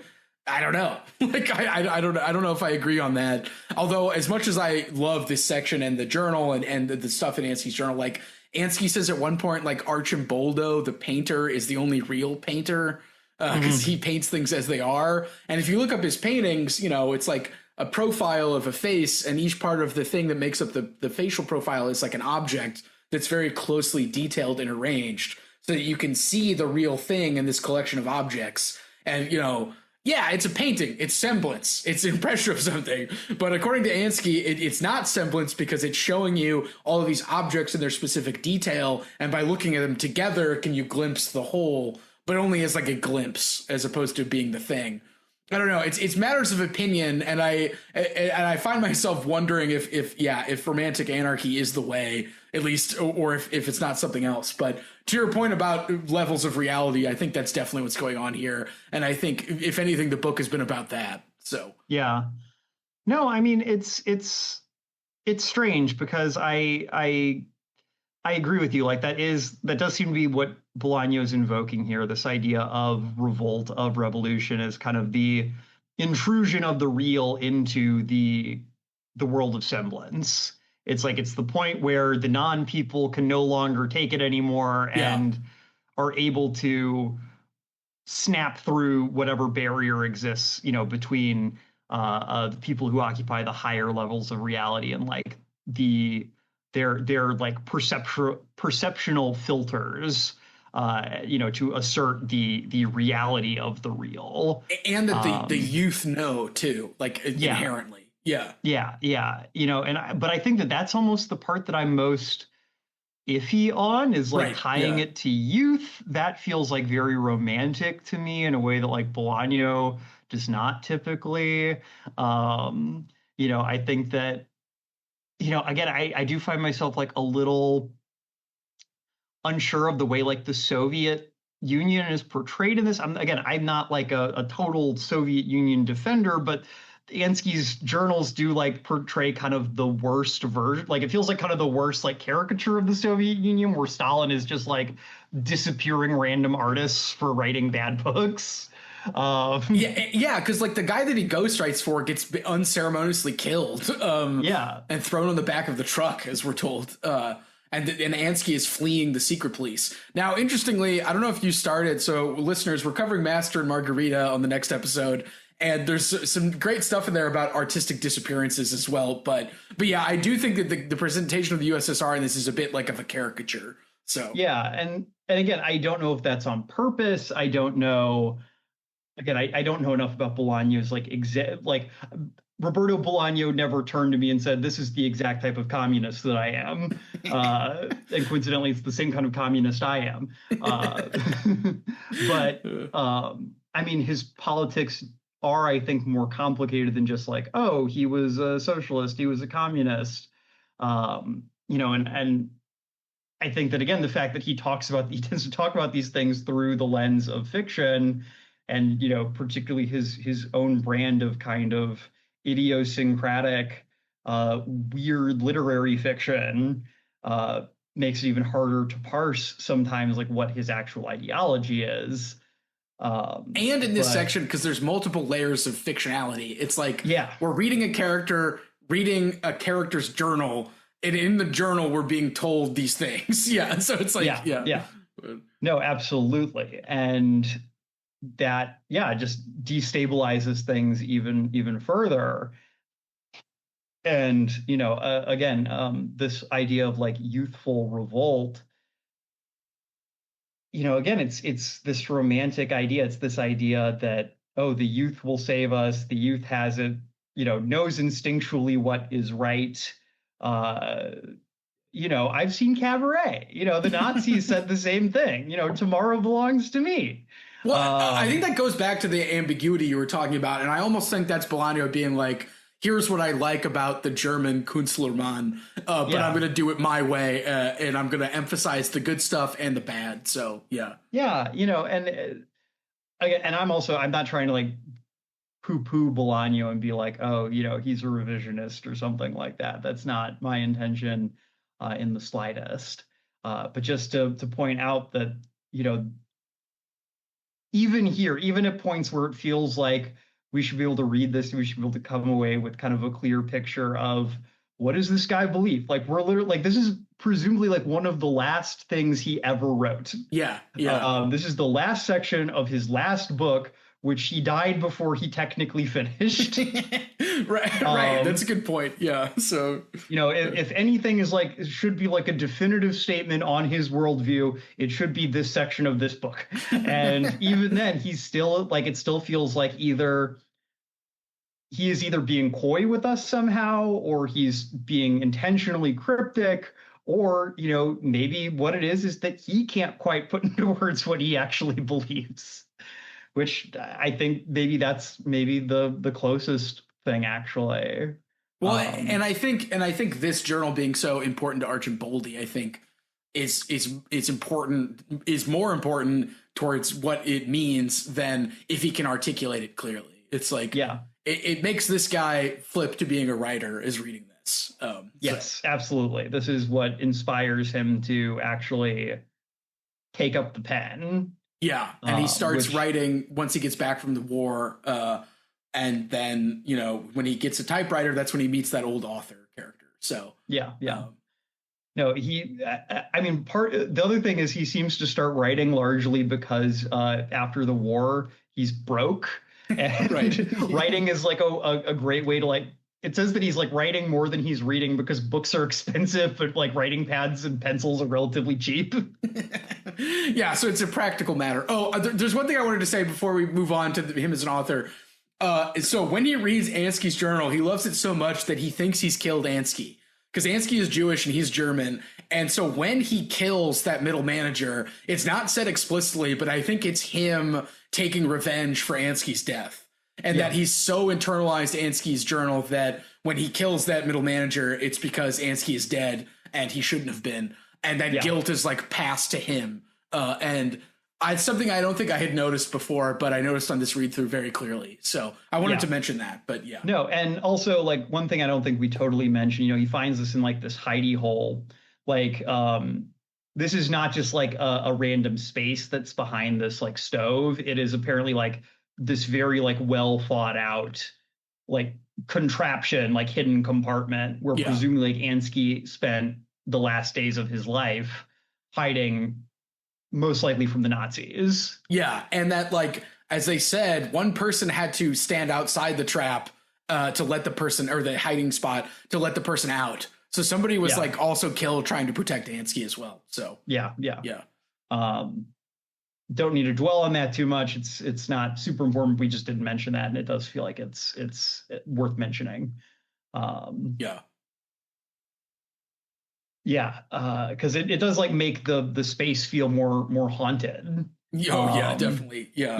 It's not just like, oh, this was just dropped here. Like, no, this man was presumably like dragged kicking and screaming like out of this compartment, and his spirit still lingers here, like either literally or through these pages. Yeah. And goes on to some of like possess writer. Yeah, because it causes him to do things and become a writer, and it's the ghost lives on.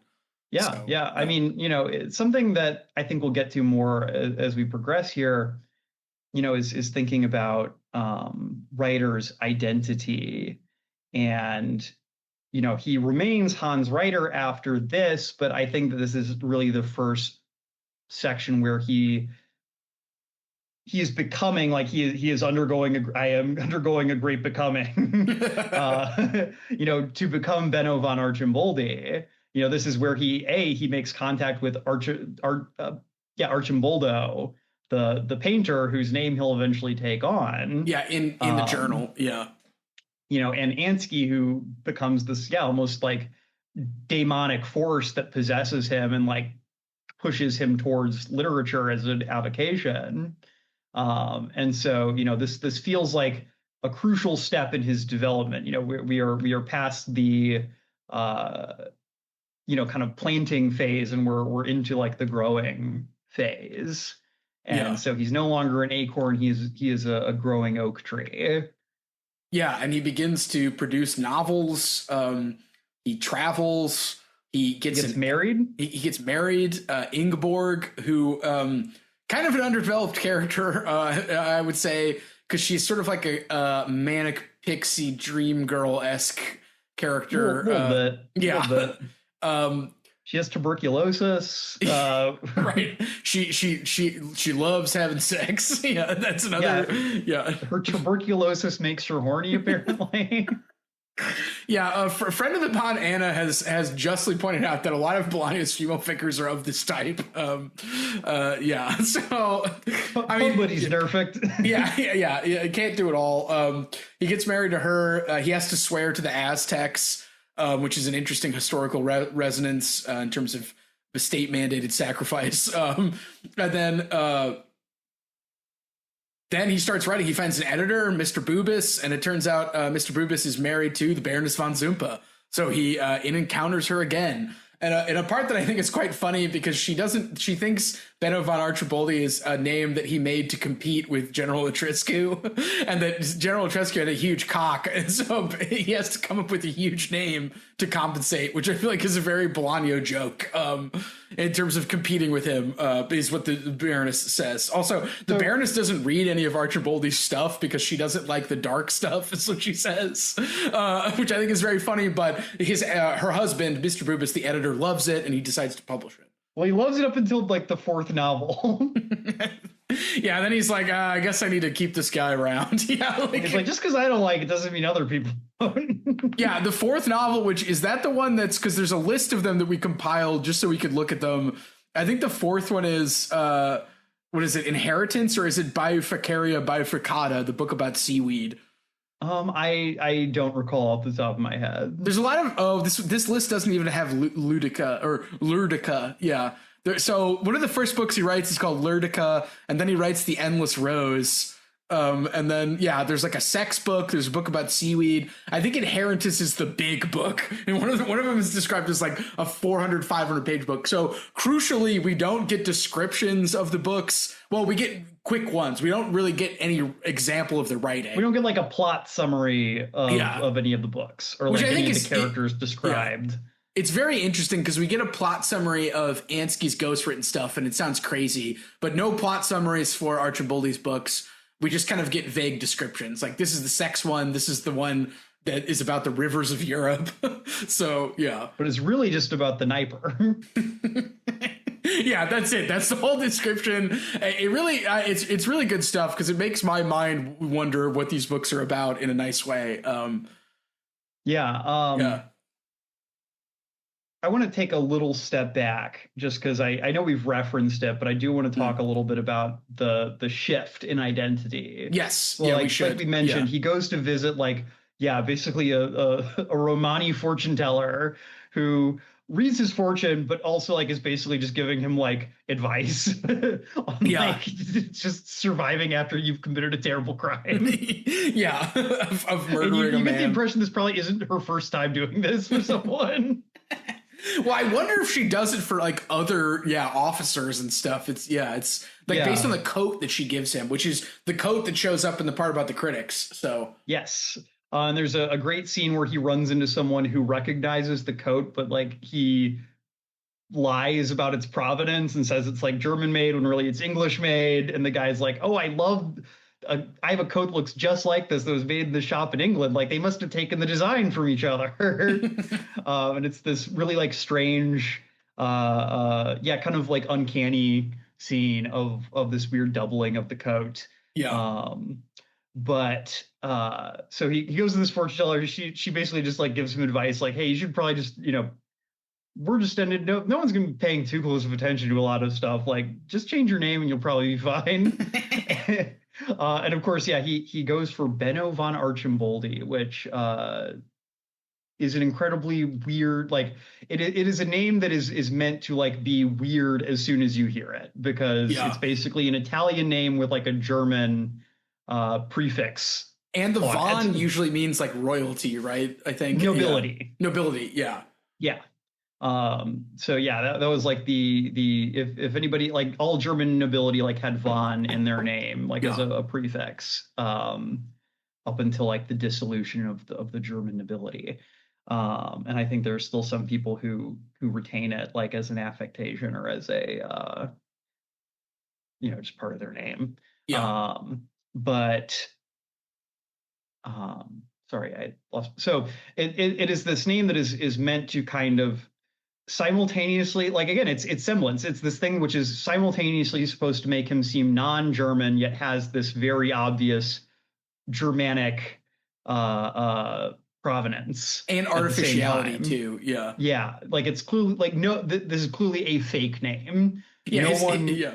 No one could actually be just naturally named this. And his editor is no one's going to believe that, is what Mr. Rubin says. Yeah. He's no one believes that. But again, it's this way in which the unbelievability of it makes it maybe not believable, it makes it credible. Yeah. Particularly for an artist. Because it is this obvious affectation, it gives him this romantic cast rather than if he just called himself Hans Smith. John Ryder. Yeah. Just took on the most generic name he possibly could. That'd be more suspicious than taking on this ridiculous pseudonym. And I like that after he takes this name, it's not a pen name exactly. The narrative ceases to refer to him as writer at that point. Yeah. And no attention is drawn to it. All of a sudden, in the narration, he is Archimboldi. Yeah, he's become Archimboldi. Yeah. You know, so it's this strange thing where like he's become a new person, but his internal sense of self has remained actually the same.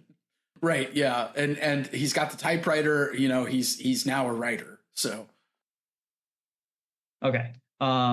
Yeah, I mean, do we want to get to the old man's section then? yeah, so I did want to talk just a little bit about the old man, because I wanted to ask if you found this to be true, John, having written fiction. So the old man, in sort of the parallel to the Barry Seaman and the Florida stuff, gives a sort of speech to Archimboldi about writing. And he says, I think, two things of note. Have we described who the old man is and like how they've come into contact with each other? I believe I don't know if I went into detail. Isn't it he just was like, I need to borrow this typewriter to type up my first novel? Or is it he rented the typewriter and then he just decided to buy it? I honestly don't remember. I was hoping you would. I think it's that he. But anyway, this is the guy he gets his first typewriter from. Yes. Yeah. And I which just, he later throws into the ocean. Yeah, and in a sort of like I'll be gone, yeah, like I'm moving on way. But he writes many things on it. And there's two things that he says rather interesting, which is one, he says when he's talking about our good craftsman writes, he's absorbed in what takes shape well or badly on the page. His wife, though he doesn't know it, is watching him. It really is he who's writing. But if his wife had X-ray vision, she would see that instead of being present in an exercise of literary creation, she's witnessing a session of hypnosis. There's nothing inside the man who sits there writing. Nothing of himself, I mean. How much better off the poor man would be if he devoted himself to reading. Reading is pleasure and happiness to be alive, or sadness to be alive, and above all, it's knowledge and questions. Writing, meanwhile, is always empty. There's nothing in the guts of the man who sits there writing. Nothing, I mean to say, that his wife at any given moment might recognize. He writes like someone taking dictation. And then he goes, there must be many books, many lovely pines to shield from hungry eyes the book that really matters, the wretched cave of our misfortune, the magic flower of winter. And then he goes, sorry, I'm getting carried away by metaphors, which I love. So he says, it's great because crucially, one thing about the old man that he mentions when he kind of describes his own life, he's someone who at one point wanted to be a writer, but at a certain point in his life, he was like, I don't really like doing this. I just like reading. Yeah. Now he's like so much happier to just be someone who reads. Right. He can be a reader. There's something about writing is nothing, empty. It's an empty man who sits there. Reading is so much better. I find that to be really great.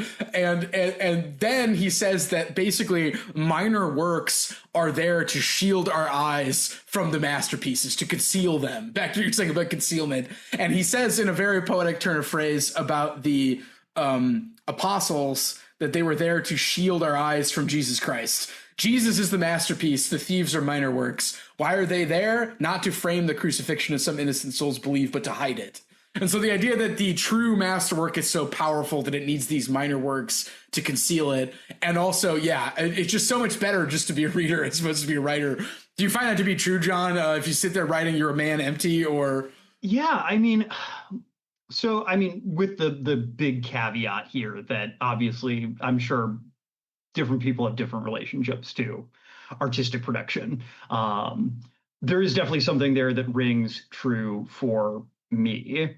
I think about, I view writing as surprise, surprise, somewhat analogous to psychoanalysis. In that, like, there comes a point where in the psych, either in the artistic process of either in the process of artistic production or in the psychoanalytic encounter, the ideal is that you reach kind of a point of like perfect free association where you're in this flow state. You are, you do like lose a sense of ego for a time, and you are producing words, images, ideas, thoughts, without your kind of internal defense mechanisms getting in the way. That's definitely like a big part of how I think about creativity at this point in my life, and of kind of more artistic creativity, we'll say. Like I think that if you're writing in a genre, which I do from time to time, like there's definitely like, you do have to keep things in mind, like plot beats and genre conventions. Like there's kind of a more like a less free associative approach, but still like when you get into like that place of real like creative production, once you kind of laid your groundwork, like there is still, I think, this flow state, this free associative state you're trying to reach, where it is just expressing like what's in your mind, Yeah. And getting it out there. That is, I think, at some level like a draining experience. That's not necessarily to say that it is negative. Yeah. It can be exhausting. It can be this thing that you can't totally explain like why you want to do it. There is this sense where you get into this state, and you're so focused on finishing the work or of doing the work that you lose track of other things in your life, or even if it's just for that moment, like you don't realize that you're thirsty or that you haven't eaten in a couple hours. You don't notice that your wife is standing right behind you. Empty man. Yeah. Yeah, you are emptying yourself onto the page, and that is powerful, but it is depleting. Whereas reading, and I think this is something we have talked about, Ben, and I think it's something probably a lot of our listeners will agree with. Reading is additive. The library is infinite. You can read forever, and you will only, at some level, like have a more enriching experience the more you read. The more you read books over and over again, that's something that this section is really interesting. It there's so much rereading that happens in this section, whether it's Parsifal, whether it's the Seaweed book, whether it's Ansky's journal. The ways in which like these particular works, really, you can read them over and over again and have them, integrate them into yourself in this way, in a way that, I think producing that work never quite feels like it's yours, because you don't quite understand how it was made, because it did happen in this empty moment. Yeah, and again, the old man, there's actually no such thing as a minor work. I mean, the author of the minor work isn't Mr. X or Mr. Y. Mr. X and Mr. Y do exist. There's no question about that. And they struggle and toil and publish in newspapers and magazines. And sometimes they even come out with a book that isn't unworthy of the paper it's printed on. But those books or articles, if you pay close attention, are not written by them. Yeah, I mean, I don't know. I like that, because there is this element where, I mean, I don't necessarily take quite as dour a look at like the individual's role in the artistic process, but I do think that like artistic creation is like an alchemical process. Yeah. It is this thing of like, you are kind of the sum of your culture and your influences, and you can't, no one is like, again, really this romantic genius who just through their own creative true soul, like creates new, completely unanticipated things. Everyone is somewhat contingent in what they produce, based on, what they've read, what they've listened to, who they are, where they grew up. It is something where, it might just be that some people haven't lived the lives necessary to produce a masterpiece, and that's a bummer at some level. But I don't know if there's anything that can be done about it, because a masterpiece isn't something that we like democratically decide on. It's something, the canon is the product of alchemy. I think that point is a nice inverse of the bit in the part about Amalfitano, where he's like, everybody only likes reading minor works. Like, I want to read the big ones, the ones where people take big swings. And in this section, he's like, actually, the two are related. We need both. Yeah, we can't just have one or the other. And they sort of mutually inform each other, which feels like a more a dialectical take, if you will, than the other. Well, again, Archimboldi even, is anyone still reading that Seaweed textbook he read so many times as a kid? We get the impression that, frankly, because Archimboldi didn't do a particularly good job taking care of it, Ansky's notebooks are lost to the generations. Yeah. You know, they are the most minor works and that they no longer exist. Even like the version of Parsifal he reads like is not probably the version that most people read of that story. You know, they're probably reading the Wagner libretto, or they're reading you know, a version, you know, written in English or something like that. I could be wrong about that. I don't know enough about like what people in Germany read when they read that kind of stuff. Maybe it is still a popular version of that story. I don't know. But like, you know, it's not like he has a super powerful experience with Don Quixote or with Shakespeare. They do mention there's a funny bit when they're in Italy and they eat at a like trattoria that apparently Shakespeare went to once. And like a church where like he played chess with a priest because that was like a thing you could do if you didn't speak Italian, was like, oh, you can go to like a church and like everyone knows how to play chess. You don't need to be able to speak each other's language to play chess. But you know, yeah, Archimboldi, despite becoming, you know, I think the implication is like he's at some of like probably going to be like a canonical author. Yeah. At least, you know, within a certain like high literary circle that, you know, Bolaño was familiar with. Well, yeah, they want to make him they want to give him the Nobel in part of it. Yeah, they want to give him the Nobel. Yeah. Like but you know, the things that inspired him were, I don't want to say trash, but they were not masterpieces. Yeah. You know, I always find myself kind of tickled. You know, the first, you know, the book that you know what the book is that inspired Harold Bloom to want to write when he was young? No. Voyage to Arcturus. Wow, I didn't know that. That's great. Yeah. So the man who went on to become potentially the greatest snob in literary history, the prophet of the Western canon, was inspired to want to write fiction by reading like a trashy pulp sci-fi novel from the 20s. That's great. I didn't know that. Yeah.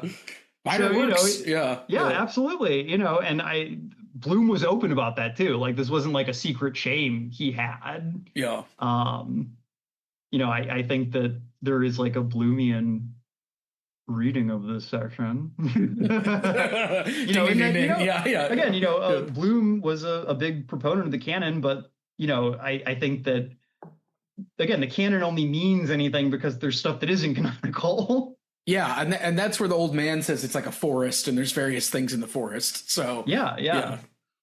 No, absolutely. This section is really interesting, and this is definitely like a part of this book I could see myself going back to. Yeah, it just feels like in this section, every other thing, there's just a giant speech that feels bigger than like what it is, like in terms of this speech or like the other one. So yeah. Well, and there's also something really interesting here about a character who wanted to be a writer and then chose not to be. Yeah, it's just happier. I think that's like a type that we don't see discussed a lot in literature. I mean, obviously it's a common type, you know. Again, I still write fiction, you know, in fits and starts, and Ben, I know you've written things in the past. Yeah. You know, I think it's probably fair to say, I mean, I think most people are this way, even people who are like professional or semi-professional writers. We read a lot more than we write. Yeah. Because reading is a refreshing and additive experience, whereas writing is work. It's not knowledge and questions. Yeah. And I think there's something there in terms of like what are the pleasures you're actually going for? Because again, I think Bolaño has a really ambivalent relationship to his own desire to create, and to his desire to enjoy art. Yeah. There's actually a really good book by his friend Enrique Villamatas called Bartleby & Co. And it's like it's a made up collection of authors. Well, it's narrated by a fictional person, but it's about authors who stopped writing for various reasons, which is why it's called Bartleby & Co. I would prefer not to. Yeah, exactly. It's a collection of I would prefer not to. And it makes me wonder if that's a bit related to this, because I know Bolaño and Enrique Villamatas like corresponded and hung out quite a bit. And I wonder if they were talking about that. like the failed author or the author who stops. So I keep coming back to, I throughout this whole book, I found my mind going back to By Night in Chile a little bit more than it did to Distant Star, just in terms of like the Bolaños we've read for the show. Definitely.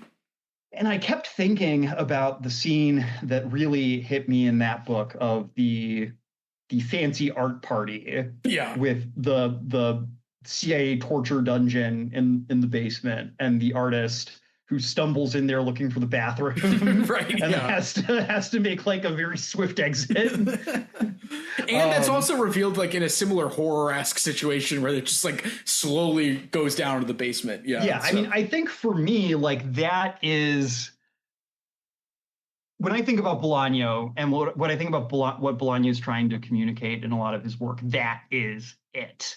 The ways in which people who are drawn to art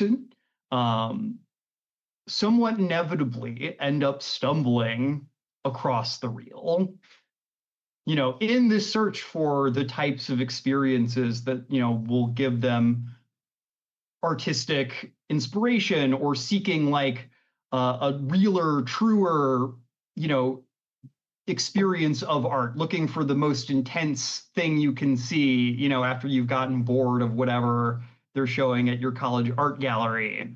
You start looking for bigger thrills, bigger highs, and people go different directions when they do that, but kind of inevitably you start looking at weird stuff.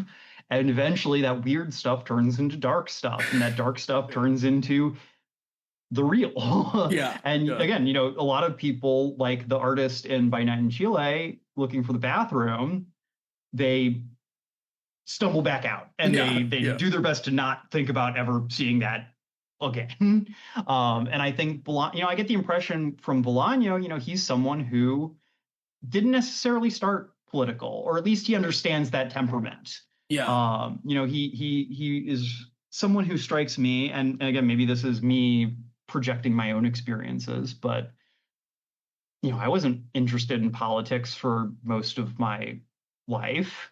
I was interested in art and philosophy and music and all the beautiful things in the world, and politics was something boring and ugly that boring, ugly people were worried about. And it was only like as you get deeper into these things that you think are about beauty and truth, and you realize, oh, they're very political. They're, if nothing else, the way that they're produced is very political. The thing that kind of brought me towards like a more left-wing political perspective was going to study the humanities in college and wondering like, why are all these disciplines I care so much about, why are they all like getting their funding cut all the time? And like, why can no one build like a sustainable career studying these things when that used to be maybe not an easy thing to do, but a realistic thing to do? Yeah, legitimate. And like that brought me to like certain critiques of capitalism, and that led me in other directions. And, I only learned about imperialism and, the exploitation of people in the global South after that. And I'm sure there are still places where like I flinch away from the full full diagnosis that critique offers. But I think Bolaño strikes me as someone who, he loves art. He loves creating. He feels this urge to look at beautiful things, to enjoy good art, high culture, and, to create beautiful things, to create things that have meaning for people. But he's also very ambivalent about like what that means, because it's not this simple good thing. It is complicated. It does implicate you in various political entanglements, maybe by happenstance at some level, not necessarily because you're always actively choosing to do bad things or to be evil. But, to be able to enjoy high culture, from kind of the start, Athens was a slave society. The only reason we have Plato is because Plato didn't have to go work in a field. Right. And I think too, not to jump to the ending, but I think the final scene also suggests that like you're also maybe not going to even be remembered for the stuff that you make. That even too may pass away in terms of the march of time. So yeah, like, even that in the grand scheme of things is small. So yeah. I think about that again. Just to go back to Bloom. The canon is this thing where it's like we think of it as eternal, but it's like there were works that were at one point considered canonical that fade at a certain point. Like the canon isn't even as stable as we maybe think of it as. Yeah. There will presumably, hopefully not for millions of years, but there will presumably come a point where no one reads Don Quixote ever again. If only because the universe has literally like collapsed and there is no longer any physical reality. Or people to read. Yeah, for people to read. Sancho Panza get beat up by shepherds. Yeah. So. May I never live to see it. Yeah. May I never see that day. So we leave Archimboldi. His wife dies, and he becomes like he actually kind of undergoes like the Parzival like madman transformation to some degree. Like he becomes a recluse. He keeps publishing, but basically like no one knows what he looks like. Or like what he does. His publisher, Mr. Bubis, passes away unexpectedly of a heart attack while reading apparently a very funny novel. Yeah, I wrote in the margins of my book, not a bad way to die. Actually kind of the dream. Yeah, just chuckling, reading, and then just going out like that. And like the only contact he basically has with the outside world is the Baroness, who was married to Mr. Bubis at a certain point and remains kind of in charge of the publishing house. And like Ben said earlier, continues to publish Archimboldi's work and stay in touch with him, despite the fact that she does not read his work herself. But this is kind of the point where at some level, like the book kind of begins, not literally, but like in terms of like, this is like who he is. Like he is this reclusive author. He is very well known throughout the world. He might be up for a Nobel Prize, but he's also like this kind of mysterious figure, almost, maybe like kind of Pynchon-esque in that way. But it's about, it's some level like over his wife's passing is kind of the inciting incident for him making this total turn towards asociality. Wandering vagabond writer. Yeah. He's moving around a lot. He like never stays in the same place too long. The only person who ever like gets his new address or phone number is the Baroness. And we make another turn. We kind of leave him there and we travel back in time and back to Germany, and we learn about Lottie's life. Would it surprise you to learn her life? Not quite as romantic or fun as her brother's. Yeah. The narrator even says, like, at last we come to Lottie. So, yeah. Yeah, because basically, like, he never really looks for her after the war. He, really loses all contact and never seems to develop an interest in, like, finding his family after the war. Some of that might be the fact that he's, again, living under an assumed identity, but he does not seem to care particularly. Yeah, not a concern. So yeah. Which, frankly, doesn't seem to be a big concern for his family either. They just assumed that he died and they didn't hear about it. Right. And so we're basically given the story of Lottie's life, which is quite tough. And the sort of slow reveal in a kind of like I would say almost like a Bolaño pulp horror way is that she is Klaus Haas's mother. Yes. Yes.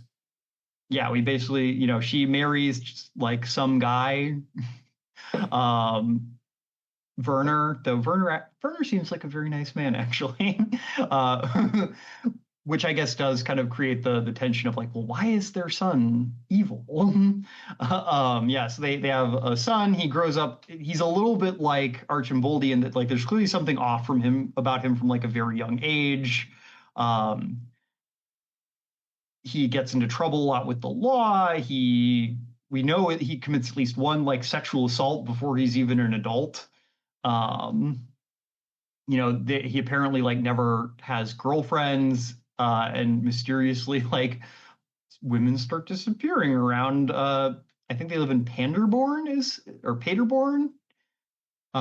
like the city they live in. Like after he like comes of age, so there's definitely an implication there, maybe. And at a certain point, he basically says like, you know what, Germany sucks. I'm moving to America. Because it seems like he also like can't hold down a job, much like Archimboldi couldn't.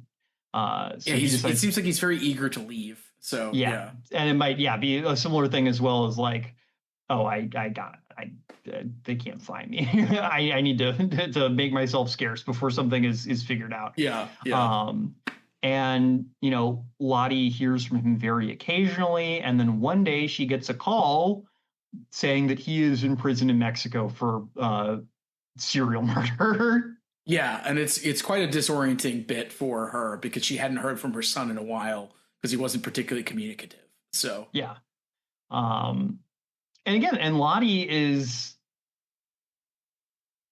I'm not going to say like a saintly figure by any means, but she is literally like just a normal woman. Yeah, she's a normal woman. She tries to learn Spanish, but she needs a translator. She works at a mechanic shop, I think, with her husband. She owns a mechanic shop. Oh yeah, they own it. Yeah. Yeah.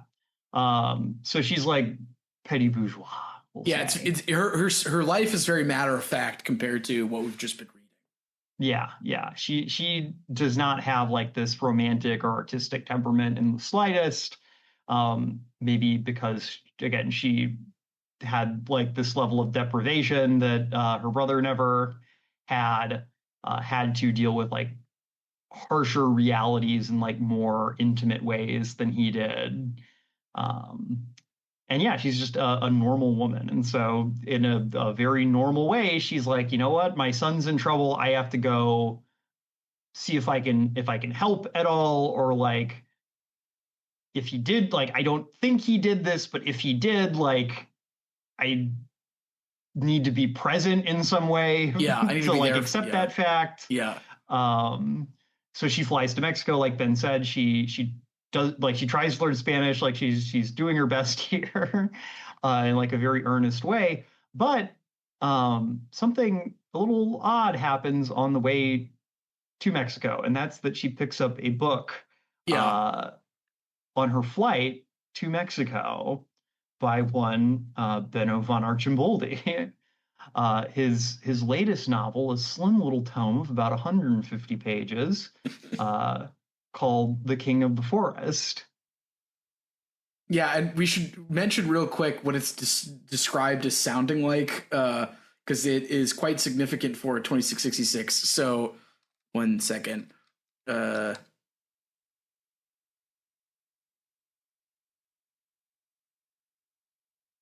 style of The King of the Forest was strange. The writing was clear and sometimes even transparent, but the way the stories followed one after another didn't lead anywhere. All that was left were the children, their parents, the animals, some neighbors, and in the end, all that was really left was nature, a nature that dissolved little by little in a boiling cauldron until it vanished completely. Yeah. And it wasn't in that bit Ben just read, but crucially, the parents and the children described there are more or less exactly their parents and them. Yes. And so she goes, this is my long lost brother. Like, how would this man know about this? Yeah. This is too distinct to my like life story and experience. Like, there is no way that this man is not my brother. Like, especially when you, like, she looks at like the book jacket and it, there's no photo of him, but there's like all the most information there is besides like the name and like little blurb is just like his birth year, which is about a match for when Hans was born. Yeah. So she's like, this almost certainly has to be my brother.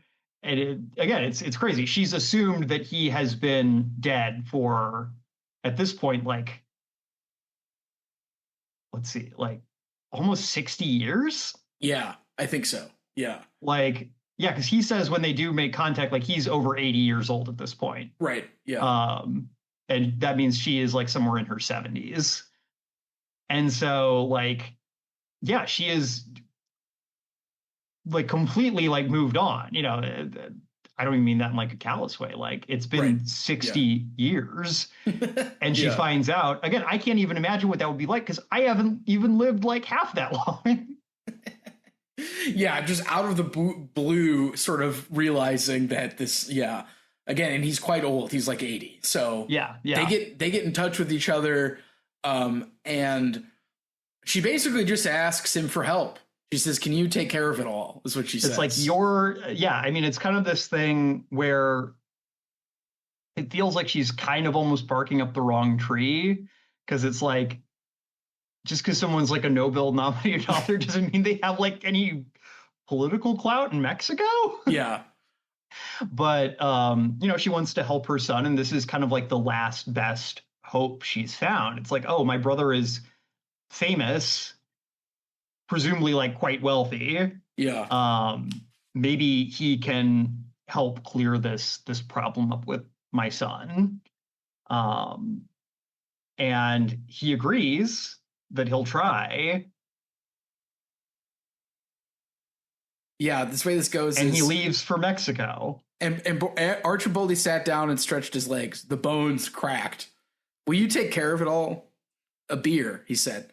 "I don't have beer," said Lottie. "Will you take care of it all?" Yeah, and then he leaves for Mexico, and then we get perhaps one of the more beguiling final scenes, the story of Franz Perkler. I love the slice of Franz Pukler right now. Listeners, it is like a bajillion degrees in my apartment right now, in my office, because my office does not have air conditioning. Man, I mean, they say that I like how the guy says, ice cream is best in the fall and spring. Ices are best in the summer. It's like, I'll take ice cream, please. Yeah. Maybe that's because I'm American. We don't do those fruity gay ices like they do in Europe. Wouldn't I love just a 3-tiered ice cream loaf right about now? Yeah. So Franz Pukler is like, basically it's an ice cream cake that is named after one of the most like accomplished princes in the history of the German Empire. An author, a novelist, a botanist, right? He's done quite a bit. An incredible mind, like even for his era. And he did he actually invent the ice cream cake, or was it just named after him? I don't know. Yeah. But basically, Bolaño makes this point of, this guy who was this great mind, one of the most famous men of his day, widely beloved, a man admired by many,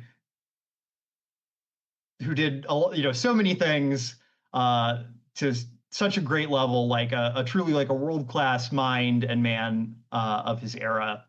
And no one remembers any of the shit he did, but they remember the ice cream cake that's named after him. That has a goofy name. As he says, like, he was interested in dignity and he was interested in plants. What he never imagined was that he would be remembered for lending his name to a combination of 3 flavors of ice cream. That I can assure you.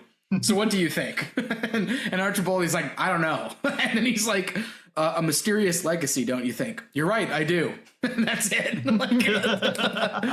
So I interpret this ending because I think there's like a positive valence to this ending and a negative one. The positive one is like, you're going to be remembered for your common acts of decency more than your work, your literary production. You're going to be remembered for being a person, not an artist. No matter how hard you try at being an artist, you're not going to be remembered. It's like nobody cares. That's the negative reading. And I think his decision to go to Mexico to help his sister is presented as like, to me, a positive, like, he's doing, even though he's 80 years old and who knows what he can do, he's still trying, and that is more important than having written these masterpieces of literature. Although, again, in the grand scheme of things, it doesn't add up to much. So, well, and might in fact be an act of tremendous evil, even if done by accident, because right. Klaus might actually be involved in these killings, or at the very least involved in some killings of some sort. Yeah, he might have definitely at least murdered that first woman. Like if not, he's definitely a bad person who should be in prison, if only for the things he's done while he's been in prison. Right. Yeah. So yeah, it could be also that he's about to commit an act of evil and helping his sister. And I like too that this, like, El Cerdo is just like, yeah, he was just this vigorous old man who ordered some tacos, and he's like, I don't really remember what else we did, because that's what the pig says in the first section. It's like his one interaction with Archimboldi. Yeah, so the Franz Pukler scene, I think I'm generally vibing with your read on it. I think that it's just kind of I mean, again, I think that it's interesting that I don't know for sure that this was the last thing Bolaño ever put to page. Yeah. But it was, again, probably close to it. And I think it's this meditation. I mean, I think this whole book is a meditation on death. I think I'm thinking about, again, the classic bit of Socrates, philosophy is the preparation for death. And I think that that's what this book has been for Bolaño. It's been him, preparing to shuffle off this mortal coil, and thinking about legacy, thinking about what he's doing, what he's done, what he's leaving behind. I think we mentioned it in the first episode we did on this book. He started devoting a lot more time to fiction because it made more money, and he wanted to leave something to his children after he passed away. I think that's probably a big part of why he signed on for this book to be sold, despite not being 100% finished, is because he wanted to leave something behind for his family. He wanted them to, have that little bit extra. And honestly, considering how well this book has sold in the years since, probably a bit extra. It works. Yeah. It worked. Even if it was, in some ways, maybe not the exactly like the archetypically like artistic choice to like let your unfinished work out into the world to be judged by other people. I think that it's important that, like you said, presumably this is one of the last probably big things Archimboldi will ever do in his life. We don't know for sure when he's going to die. We don't know if he's going to write anymore, but the last thing he does is try to make some amends to his sister, and he said that his love for his sister was one of the only real things he experienced. So it is this thing of Bolaño maybe positing that there is something real in the world besides all the bad stuff we've talked about is the real. Maybe the love between, family is something real. Again, I don't know what to make of that in the context of, okay, but your nephew is probably a serial killer, and at best is like a real piece of shit. Yeah, and there's some nice ambiguity in how it's phrased. Will you take care of it all? Because it could just mean like visiting Klaus. It doesn't necessarily have to mean getting him off. Or it could mean that because his trial keeps getting labeled a mistrial and kicked down the road. Or I wonder if it's more just, I almost wonder if it's like, will you go and you make the determination if you think he's guilty? Because you've presumably been in a position to be able to judge that. And you've also killed someone. Yeah. Does she know that though? I don't think so, but I think she probably assumed that he has. Yeah, like in the war. Yeah. Yeah, or at least he's seen people who have and can maybe like see it in the eyes or something.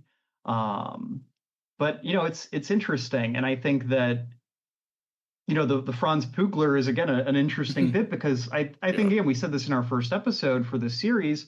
This is for a lot of people, like this is the Bolaño they will read. Right. This is up there with Infinite Jest in the performative male literary shelf of fame, as one of those books that you see on people's shelves. Whether or not they've read it is a question. Did you see that entirely? That tweet where it was like that lady was talking about how she went on a date with a guy and he lent her an 1,000-page book and then he ghosted her, and everyone was speculating about what book it was, and I think it ended up being 2666. So hey, that just means you got a free copy of 2666. That's right, which is not bad. Yeah, that's like, I mean, this is like, I think I paid like $18 for this. That's something. I don't know. I think that guy did her a solid. But yeah, it is like one of the performative male canon books. So yeah. I mean, I don't want to be too glib there. Like but there again, the fact that this is the Bolaño. Yeah. For most people, like if they read Bolaño at all, this will probably be the one they start with. And for a lot of them, it will be the only one of his that they read. Not necessarily because they think he's a bad writer or anything like that, but just because that's how it is a lot of times when you read stuff. Like you read one thing and then you move on to the next thing. Yeah. And again, as somebody who clearly throughout the course of his entire career took a lot of care about craft, about ideas, about trying to like create the best work he possibly could, to have the book that you are currently like best known for be something unfinished, something published after you died. Yeah. I don't know that Bolaño knew that was going to be the case, but he's cognizant of it, at least as a potentiality, I think, here in this scene. And I think also, again, the fact that the Franz Pukler is this layered ice cream, right? In the same way, this is a layered book. Yeah. 5 different parts that don't really connect exactly, but form a whole just by their being placed next to one another. I think that is actually really interesting, and I'm wondering if that was intentional or if that's just kind of one of those interesting little like psychoanalytic free associative things that just kind of happens without you noticing it. Well, I mean, in that regard, it would be like Bolaño saying, I'm going to be well known for this book and not for everything else that I've done in my life or written. So, but yeah, I mean, again, no way to know for sure, but yeah, it's this, this book does feel very hard to read. I try to like approach books, generally speaking, if I learn a bit about the author's biography while I'm reading it or before or after, like that's great. I'm never against that. But, I generally try to just approach a book as the book, at least at first. Yeah. I don't try to like do psychoanalysis on the author like as I'm reading. But this book, maybe because Bolaño is this person who's built up this reputation and has built up this level of esteem in like my own mind through the work we've done here on this show and in my own personal reading, like he's somebody who I think I admire a lot as a writer and who I think was doing really important, interesting work. This book is really hard to read outside of the context of like, oh my God, like he was literally dying of cancer while he was writing this. Like, what part of this was the last thing he ever wrote? Was this last? Are there like other like maybe little things that were too unfinished to publish that he was still working on when he died? It's hard to say, but I can't ignore that because the book keeps reminding me of that fact. Yeah, along those lines, the diseased, anyway, are more interesting than the healthy. The words of the diseased, even those who can manage only a murmur, carry more weight than those of the healthy. Then, too, all healthy people will in the future know disease. That sense of time, the diseased man's sense of time, what treasure hidden in a desert cave. Then, too, the diseased truly bite, whereas the healthy pretend to bite but really only snap at the air. Then, too. Yeah, there was a word in there that I want to highlight, and that's time. Yeah. Because the thing that this section also does that I think is really interesting is it totally unmoors us from time in the space of this narrative. Yeah. Because we realize at the end that we're back at the beginning. Right. Yeah. Yeah. That we've only just begun. Yeah. So well, again, like I said, I expected when I started this chapter that maybe it was going to go back in time, but it was going to go back in time to a little bit before the part with the critics. Right. You're going to start with him arriving, and then at some point, down the line, people would know he's there, and that's where the critics find out about it. But the fact is that we start with the part about the critics. Archimboldi is in Mexico or has very recently been in Mexico. They go over there to find him. And then the way I was reading the book, at least, is that the preceding sections up until section 5 are happening either after or maybe in the context of the part about the crimes happening concurrently with the part about the critics. And here we find out, no, the part about the critics is actually the end. Right. Yeah. Presumably. I mean, it's a little hard to say. Like we were talking about this a little bit before the show started, but when they meet Amalfitano in the part about the critics, he doesn't seem like he's crazy yet. But the part about fate seems like it definitely takes place before the part about the critics. Yeah. And Amalfitano is definitely crazy at that point. So when does the part about Amalfitano actually happen?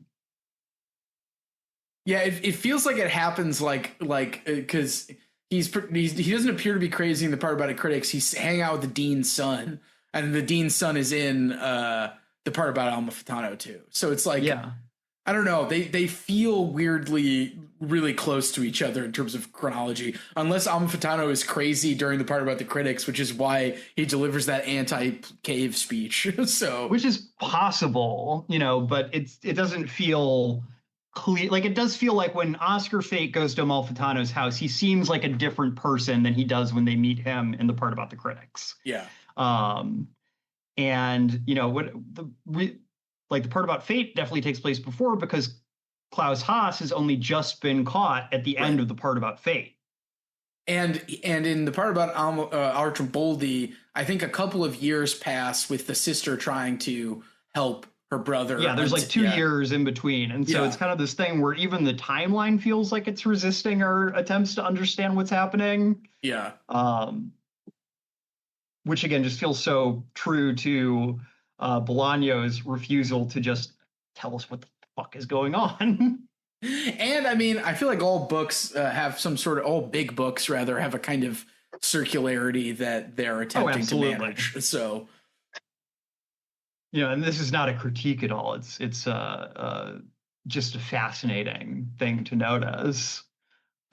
Well, and too that the title is actually explained in a different Bolaño book, and that nowhere do they actually explain 2666, which the afterword in the book helpfully sort of gives you the title. And it's weird that it's in a different book because you'd think it's in the future, it's a demonic year.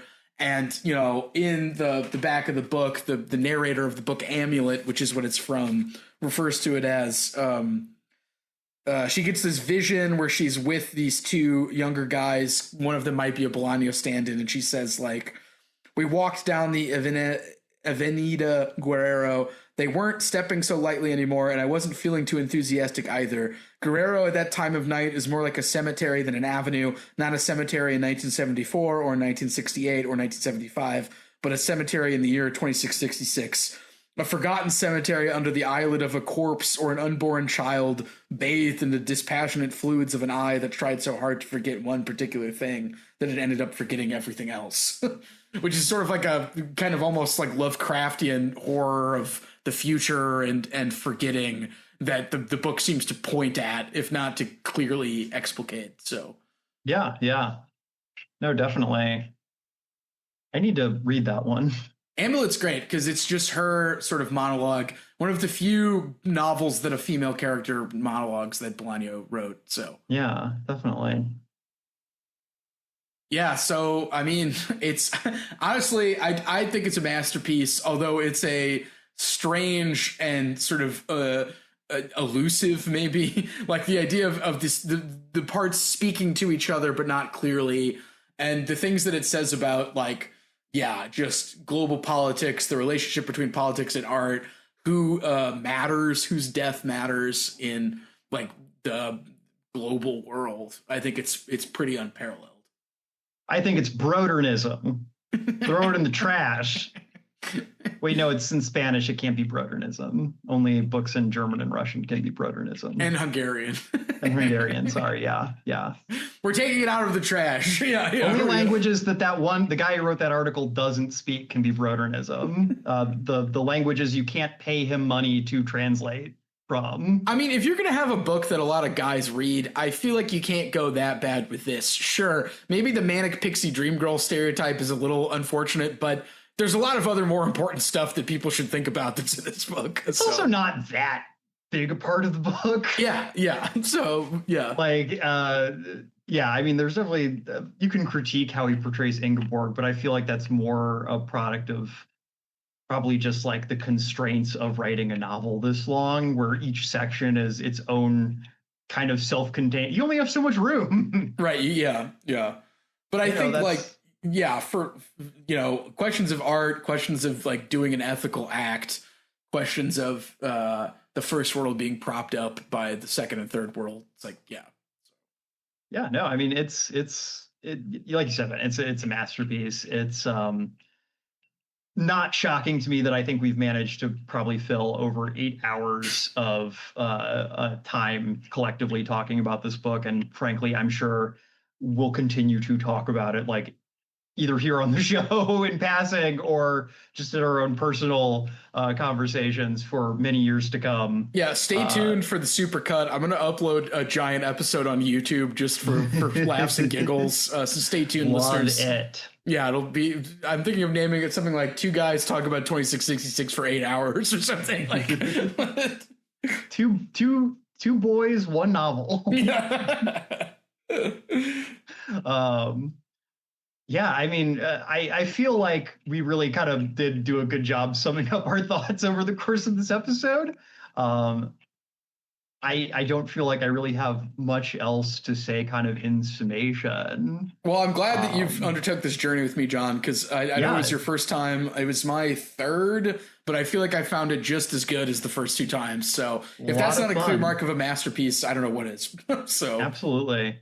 Yeah, no, I definitely think this is what I'm going to return to at some point down the line. Don't know when, but someday, almost certainly.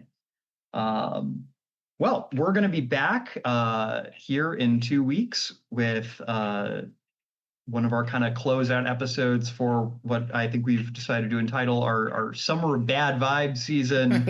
We're going to be having friend of the show, Molly Tanzer, and another special guest on to discuss The Master and Margarita. We're going to be following that up 2 weeks later with kind of our capstone summer episode on Don DeLillo's Libra.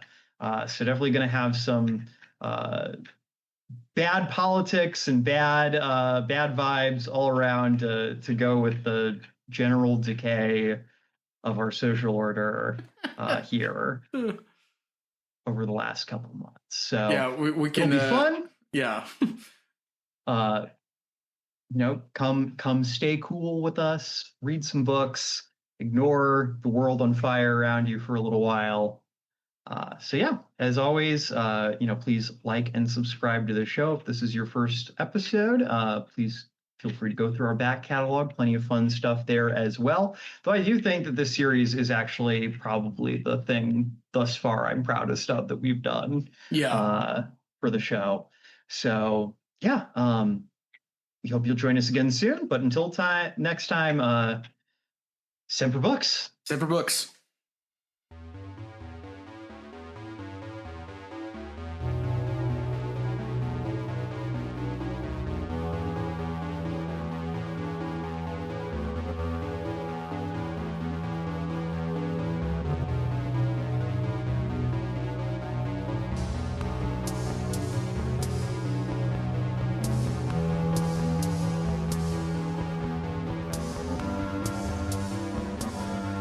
Thank you for listening to The Infinite Library. If you liked our show, we hope you'll subscribe subscribe and leave us a review on Spotify, Apple Podcasts, or the podcast app of your choice. It helps us a lot. If you want to follow us on social media, we can be found on Twitter, Instagram, and Blue Sky at Infinite Library Pod. If you'd like to contact our team directly with episode ideas or feedback, you can email us at infinitelibrarypod@gmail.com. Our intro music is by Amos Legend in the Forest of Mayhem. Our outro music is by DJ Daggy Diggs, and our logo was created by Lars Noir.